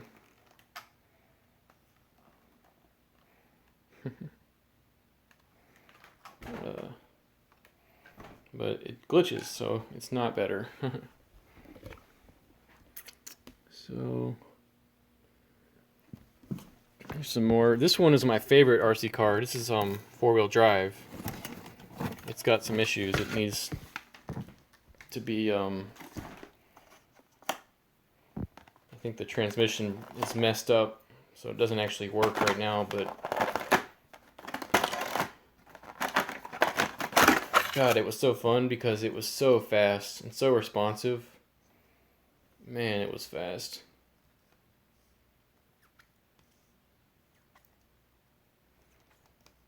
It was so fast. Yeah, I guess that's another thing that's different about batteries. This one had 3 here and 3 there. So you had to have a custom battery. These days, it seems like all batteries are packs. Back in the day, we would like solder our own together. You know, you'd buy like match cells, and then you'd buy like bars, and you'd solder the bars on each cell so that they would connect. So it wasn't a big deal to have like a 3 on one side and a 3 on the other and have a wire go over. But nowadays, they don't really seem to do that. So yeah, as you can kind of see that usually when you spin these, it spins the back too, but it's not connected, I don't think. I decided not to get back in RC because it's just one more hobby, and it's complicated and expensive, and ham radio's enough. These things are a lot of fun though. I had a lot of fun when I was a kid playing with them. I've got like my charger. Actually, this was Novak.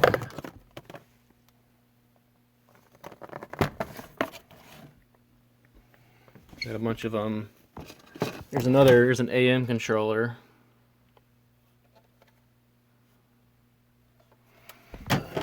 Bunch of screws.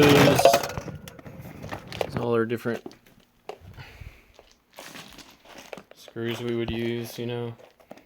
Little shock absorbers, bearings, different parts of transmissions, and forget what that's called. It's that piece in there.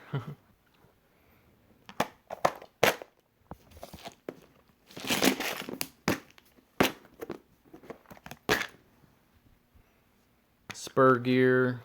These are different size holes to put in the shocks to adjust the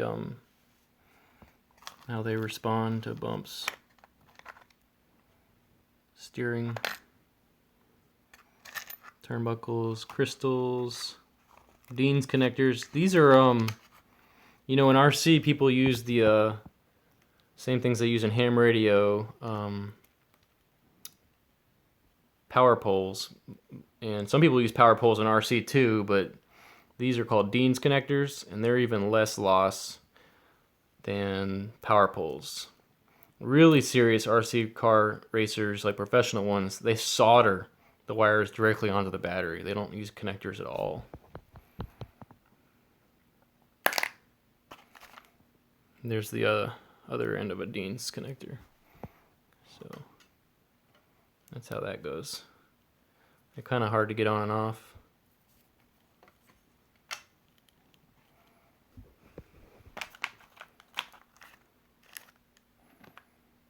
This is my dad's handwriting. These are different ratios for gears.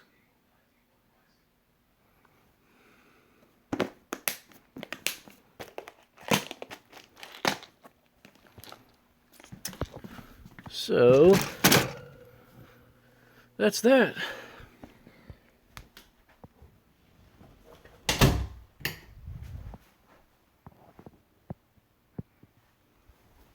Oh, there's some more cars I didn't show you. The road cars. I never really raced road, but I did have some.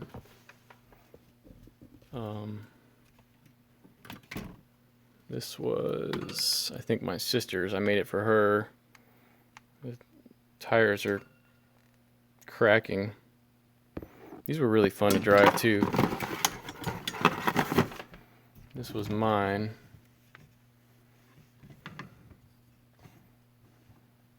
Really fast. Nope. There's just some tires and batteries. This is actually a new battery. Motor. DC motor.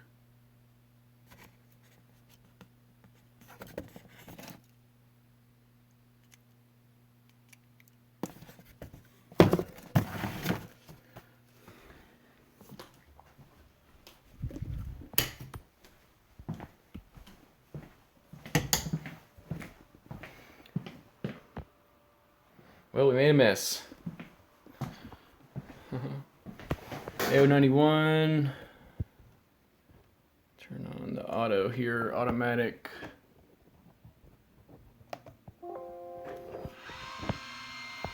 .1, max elevation 3. I don't know Morse.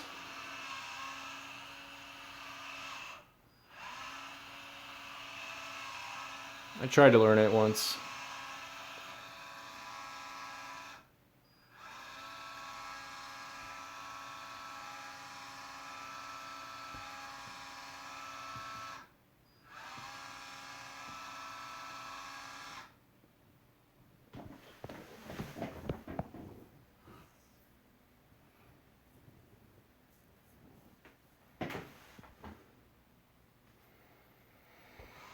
Okay, y'all. I think I'm gonna sign off here. Put this down.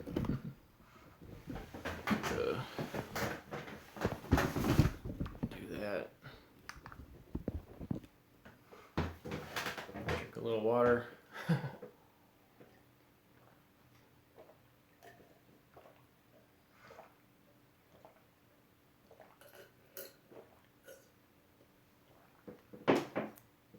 My new computer. Satellite EO79 rising.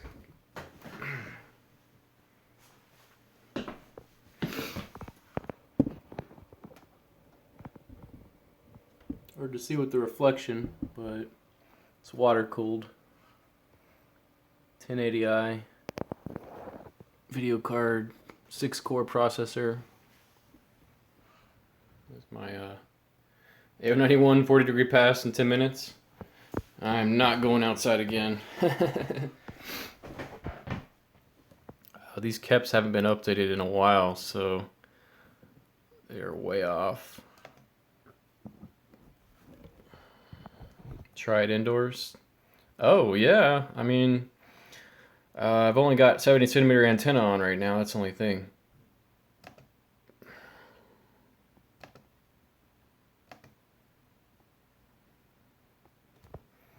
Ten minutes, eh?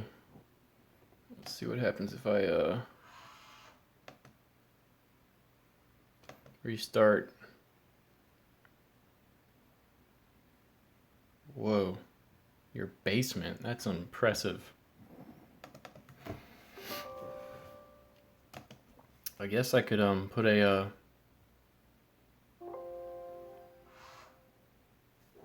Okay, you're saying I don't see AO91 happening in however many minutes you said. 40 degrees. Alright, well, I guess I could try. Let's see. Let me figure things out here. Let's see.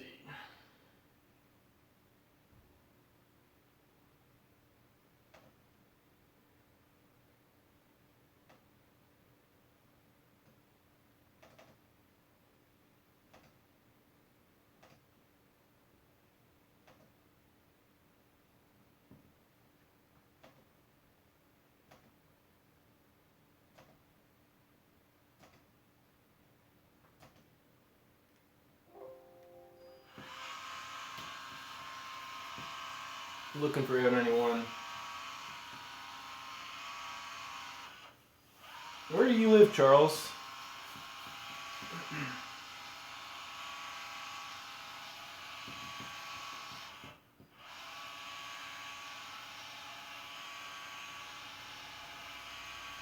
Oh, I've got it set to Moscow still.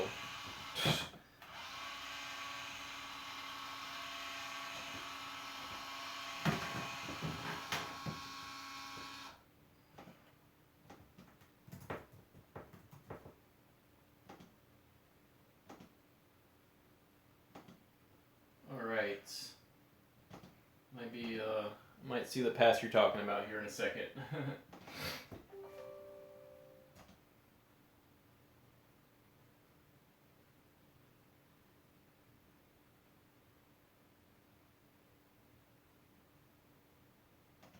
Alright, I got a 30-degree AO91 pass. I'm gonna have to update my Doppler SQF and get my other antenna. I'll get my other antenna. You guys.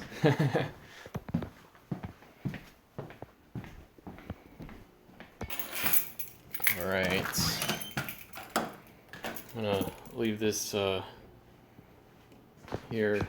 Be right back.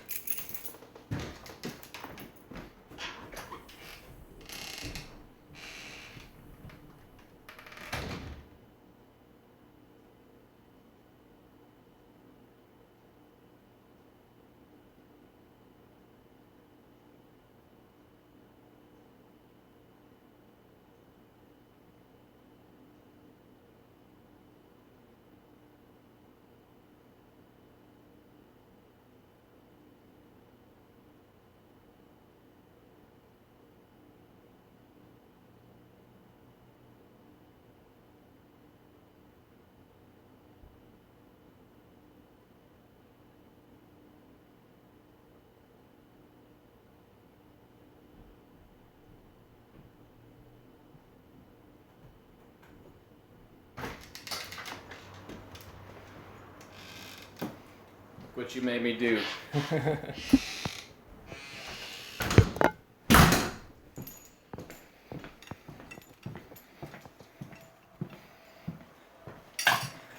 Alrighty.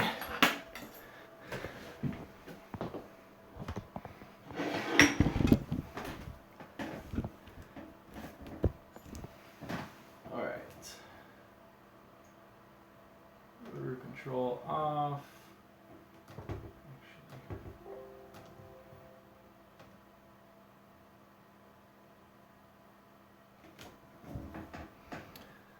I don't bike that often. I used to. Okay.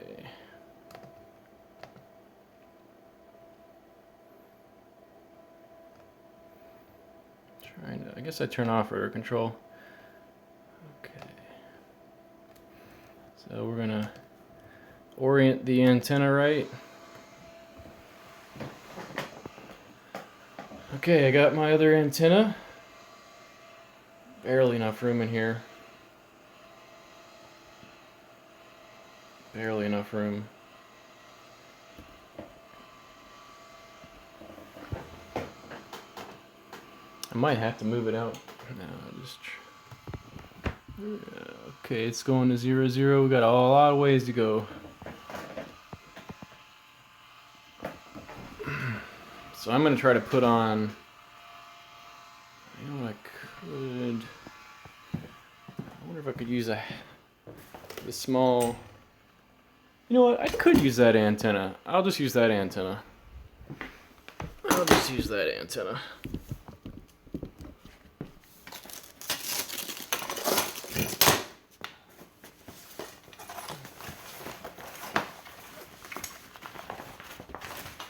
All right. But this is, that's the longest section. Good to go. I don't have to take anything off. Perfect. All I gotta do is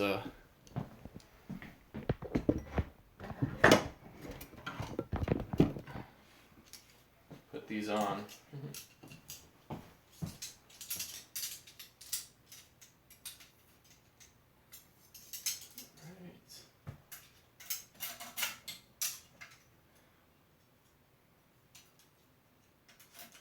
This is even shorter than using just this first third of the Alaskan arrow is even shorter than the regular arrow antenna. This is perfect for this room.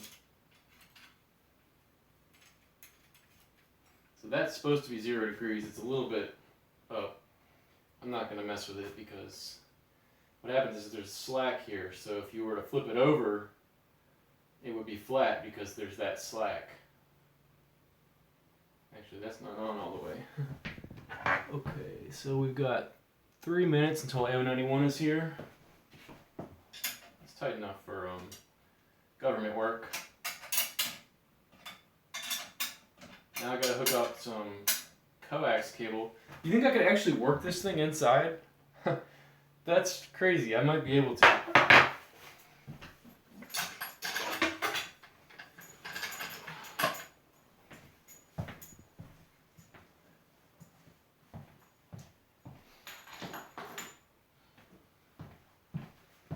Alright. Okay. Cables. I think I do need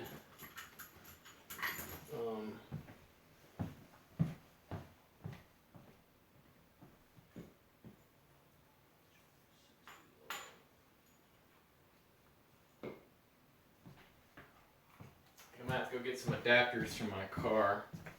I need the BNC adapters. I'll be right back.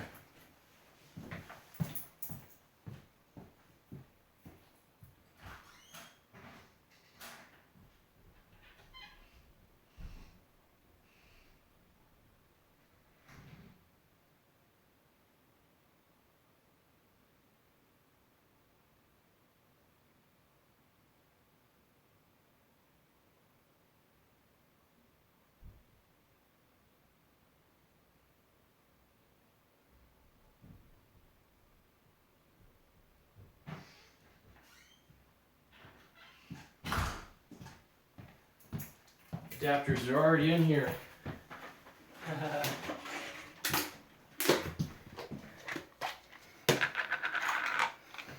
Might need an end connector adapter too.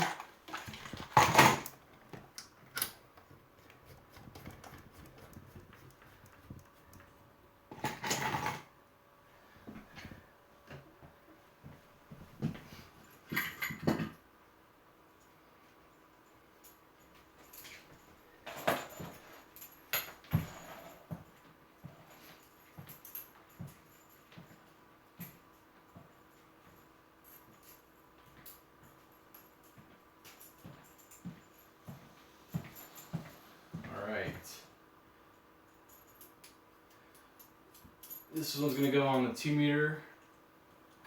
I always try to keep the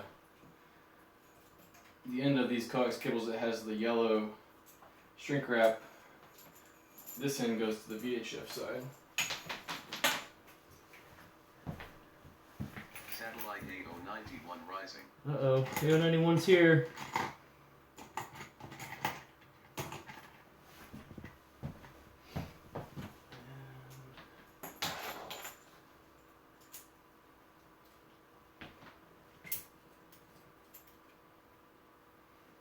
I also need to aim this. This is 0, 0, so north is that's south. It's approximately north, I believe. Yeah, that's north.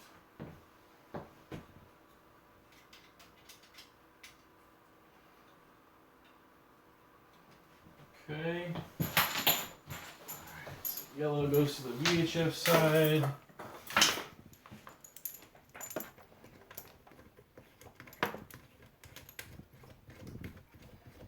I gotta update my Doppler SQF file still. Okay.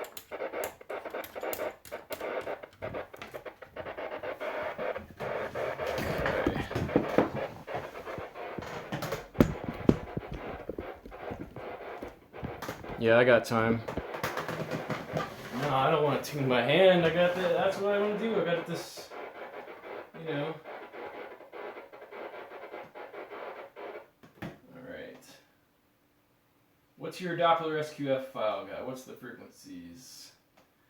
Copy paste AO85. Change it to AO91. You got me the AO91 frequency? Yeah, I got AO85, but what's the frequency of 91? I guess I can go on Google. I've got the full internet now.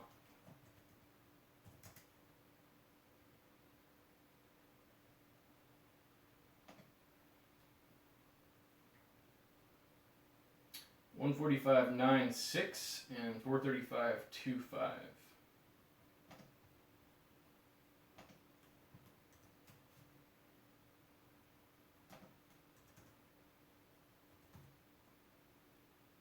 I gotta update the tone file too.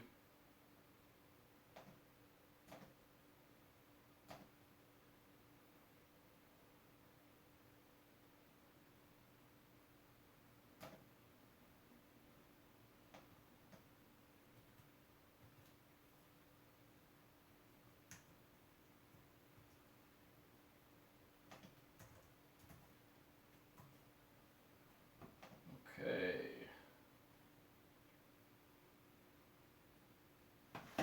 Now I've got to find 91.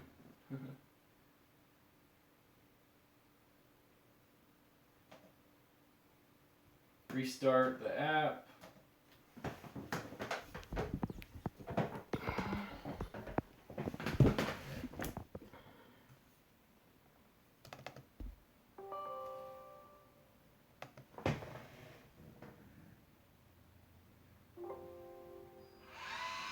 There it goes. We're at 12.5.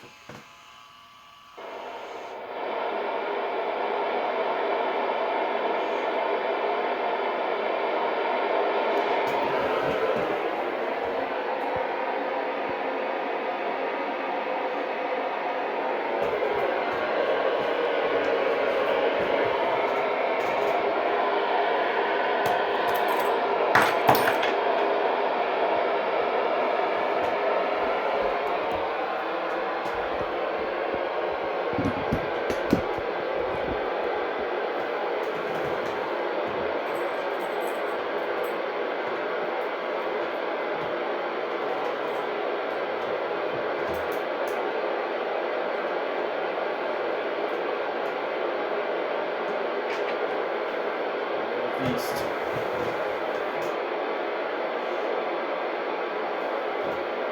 Yeah, the coax is hooked up.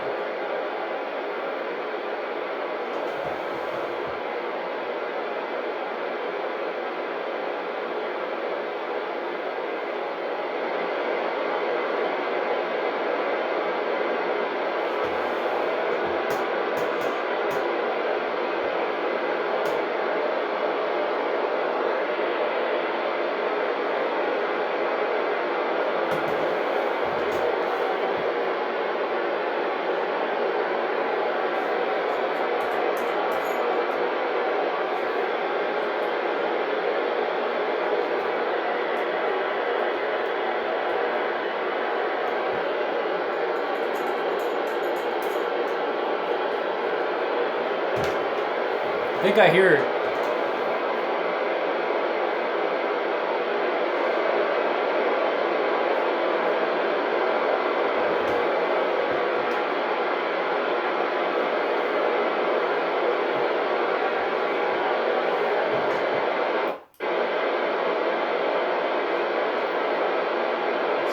set right.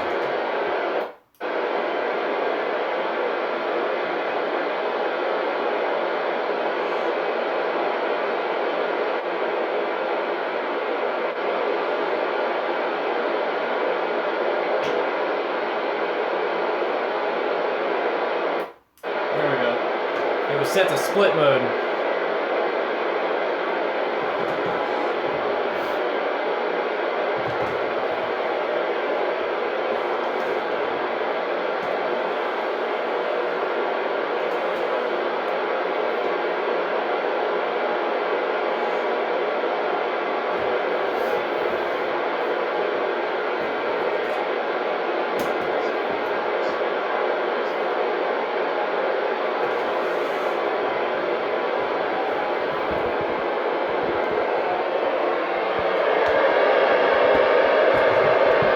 Try to manually adjust it, see if it helps.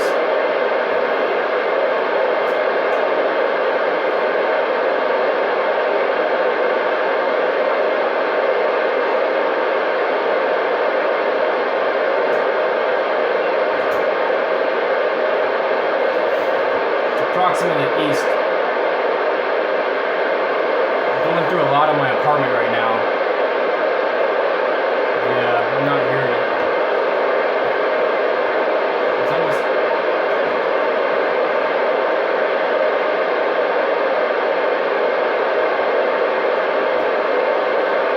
Max elevation.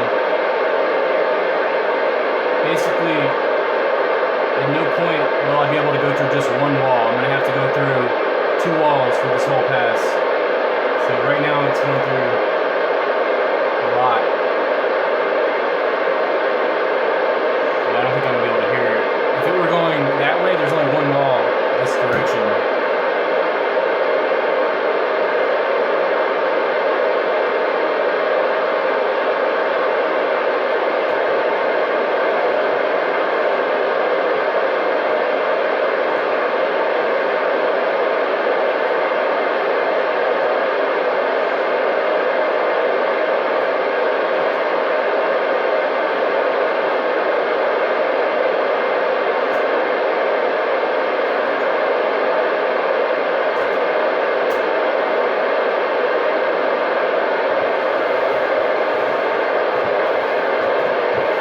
Shot.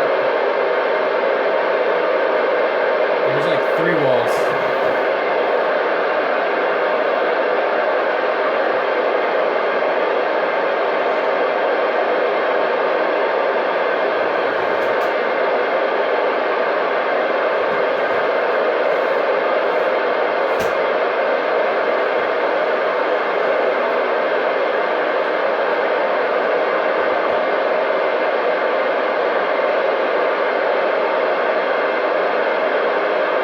That's true.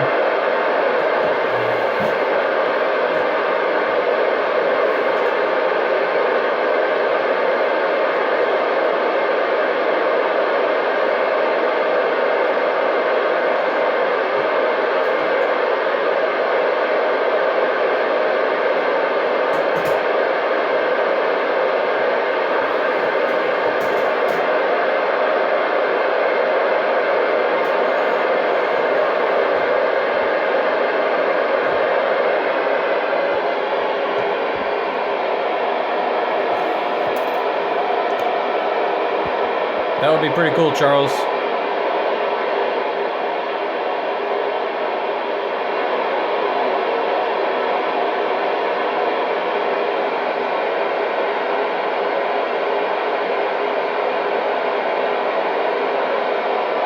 I mean, it's all working though.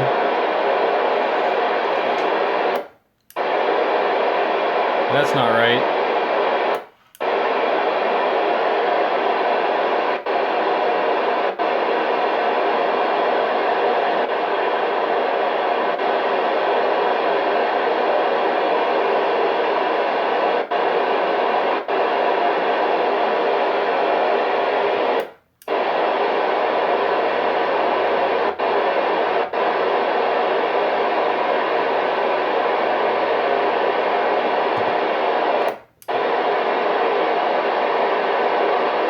Yeah,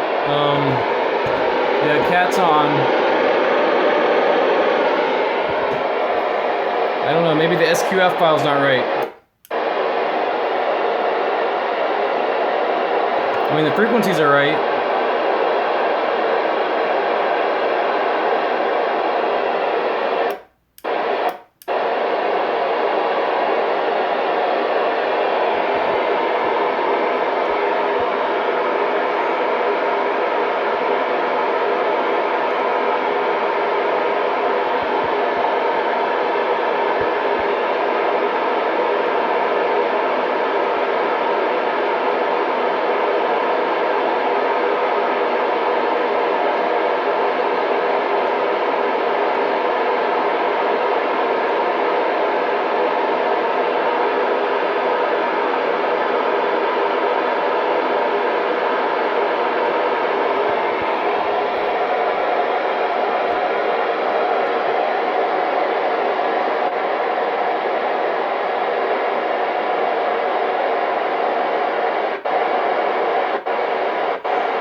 Now we got it.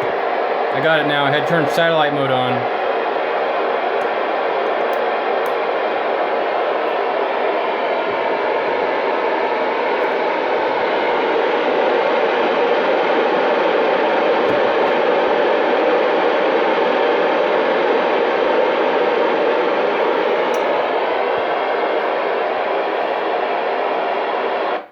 I don't know. I can try to restart it and see what happens.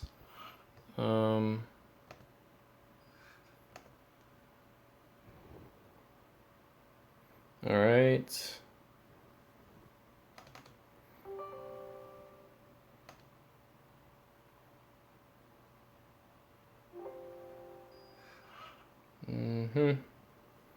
Didn't turn on sat mode.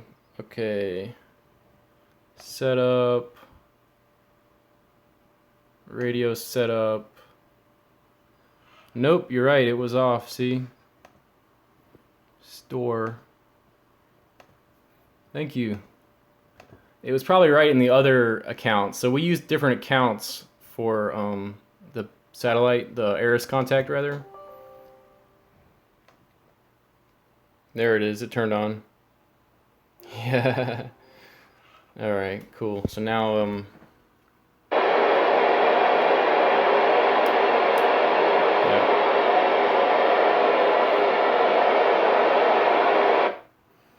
yeah, we used basically we made the same account on our two laptops in case we had to, like, you know, if one of us wasn't there, we could both log into the both laptops. So all of my SatPC32 configuration was tuned on a different account.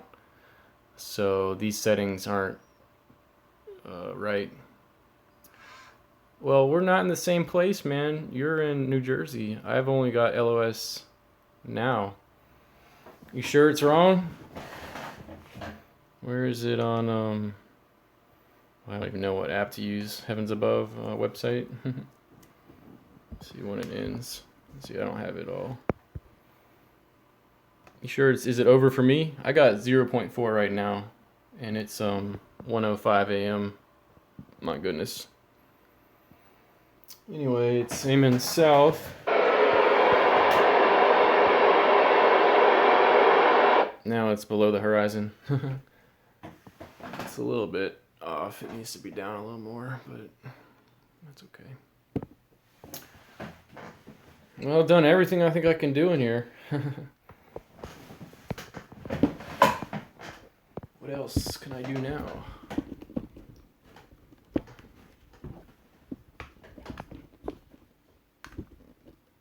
Yeah, that's gonna fall. I let a bug in when I went outside.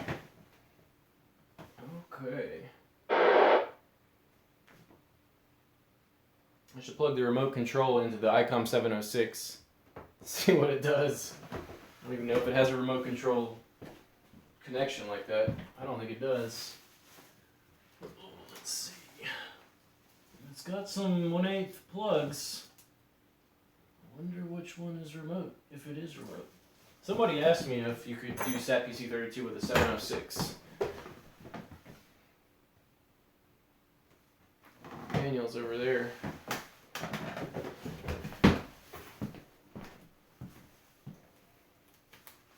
We got the manual right here. see what it says. Remote jack 45, 46. And the rear. Let's see.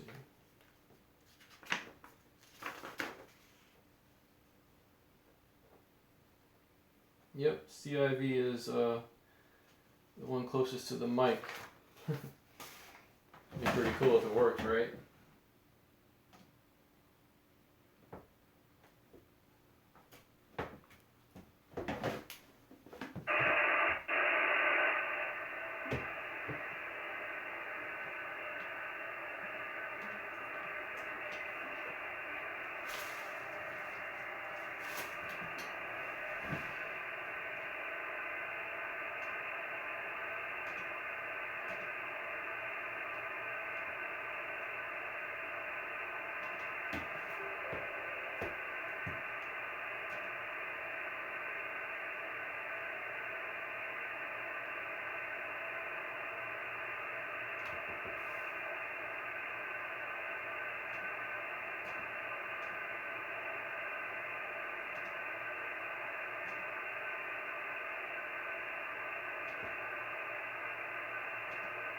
I have 706 in the SAPC32 config.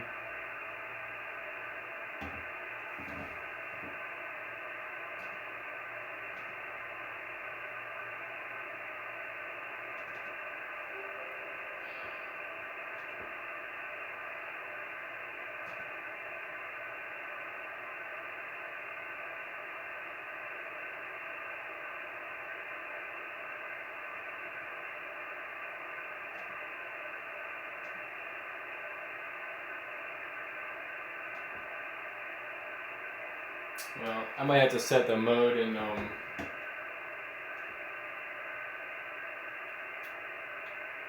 Vox, RF power, do like initial set or something. Uh-oh, I think I just reset it or something. No.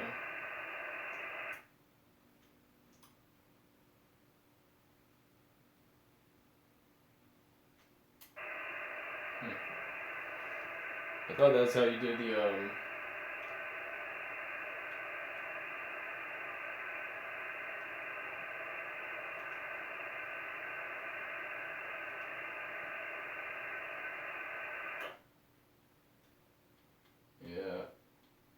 There's another menu to get in there. Well, I'm not gonna mess with that.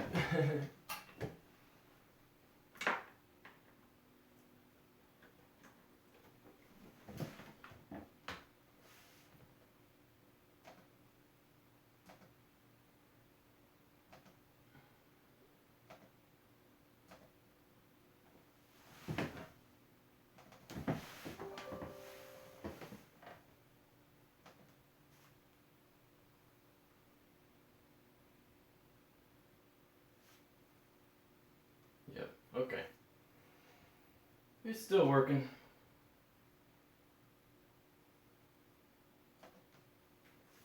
It's still working. I might have to set the 706 to the right setting to enable the remote control. So I don't know how to do that offhand. I'm not going to worry about it. Okie dokes.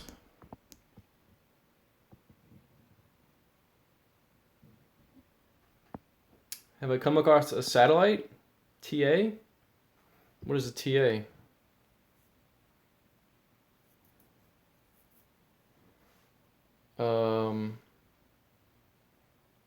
Satellite ATS.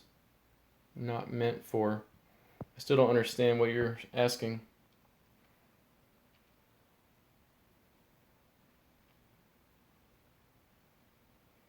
I think I'm gonna shut off the rotor. I'm gonna put the rotor to a 0, 0.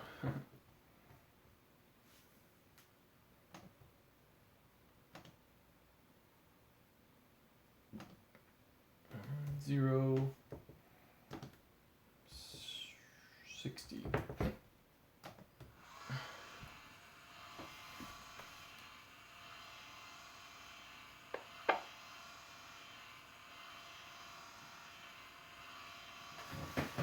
Oh, it's gonna hit me.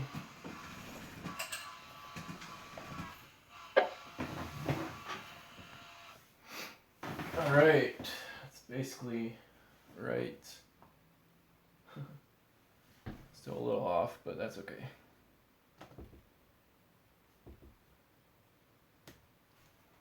Are you on HF? Yeah, I'm on HF.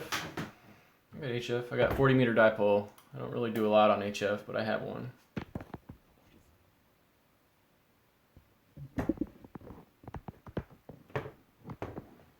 Let's see.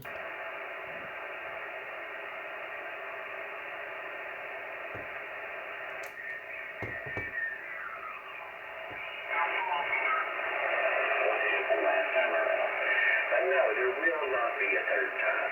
No.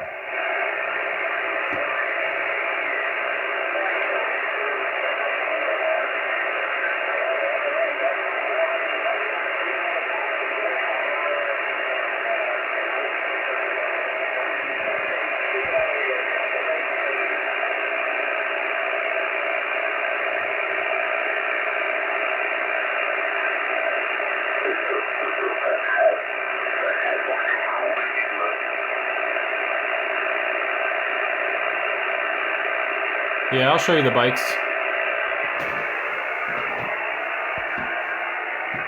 All right, Charles, thanks for hanging in there.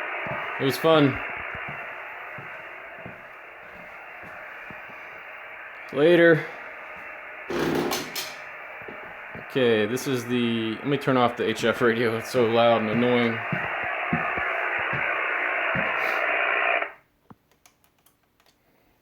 Turn all this stuff off. All right. So, let me move some of this stuff.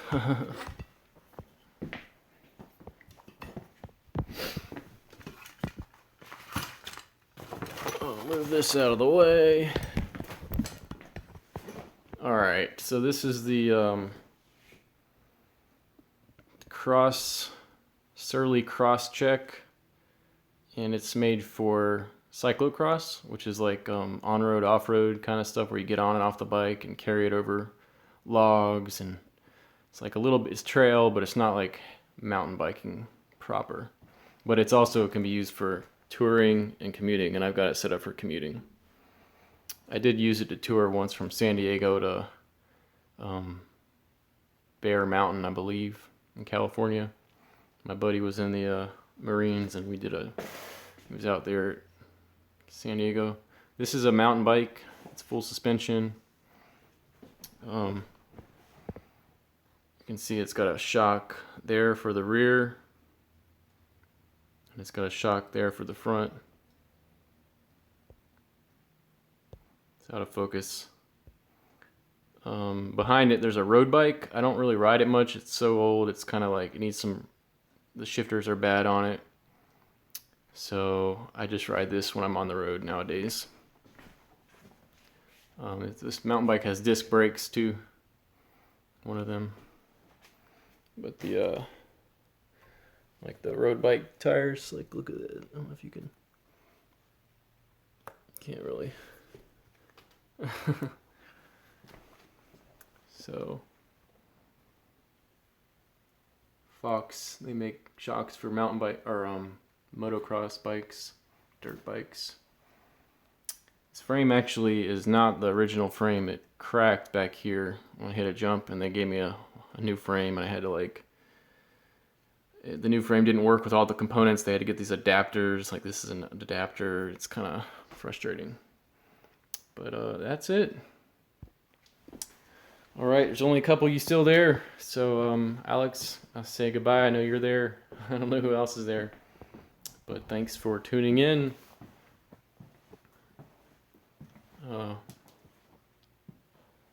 Oh, yes, I have watched iridium flares before. Yep.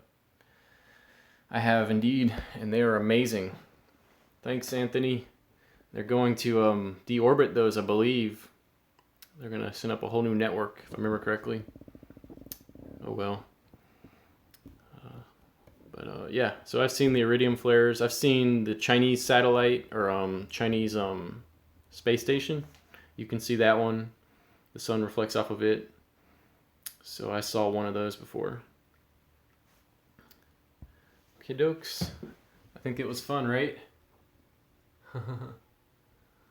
Yep. All right. Thanks for watching. Like, subscribe, share, sign up on Patreon if you really like it and can afford to support me. 73, I'm John Breyer, KG4, AKV. Peace.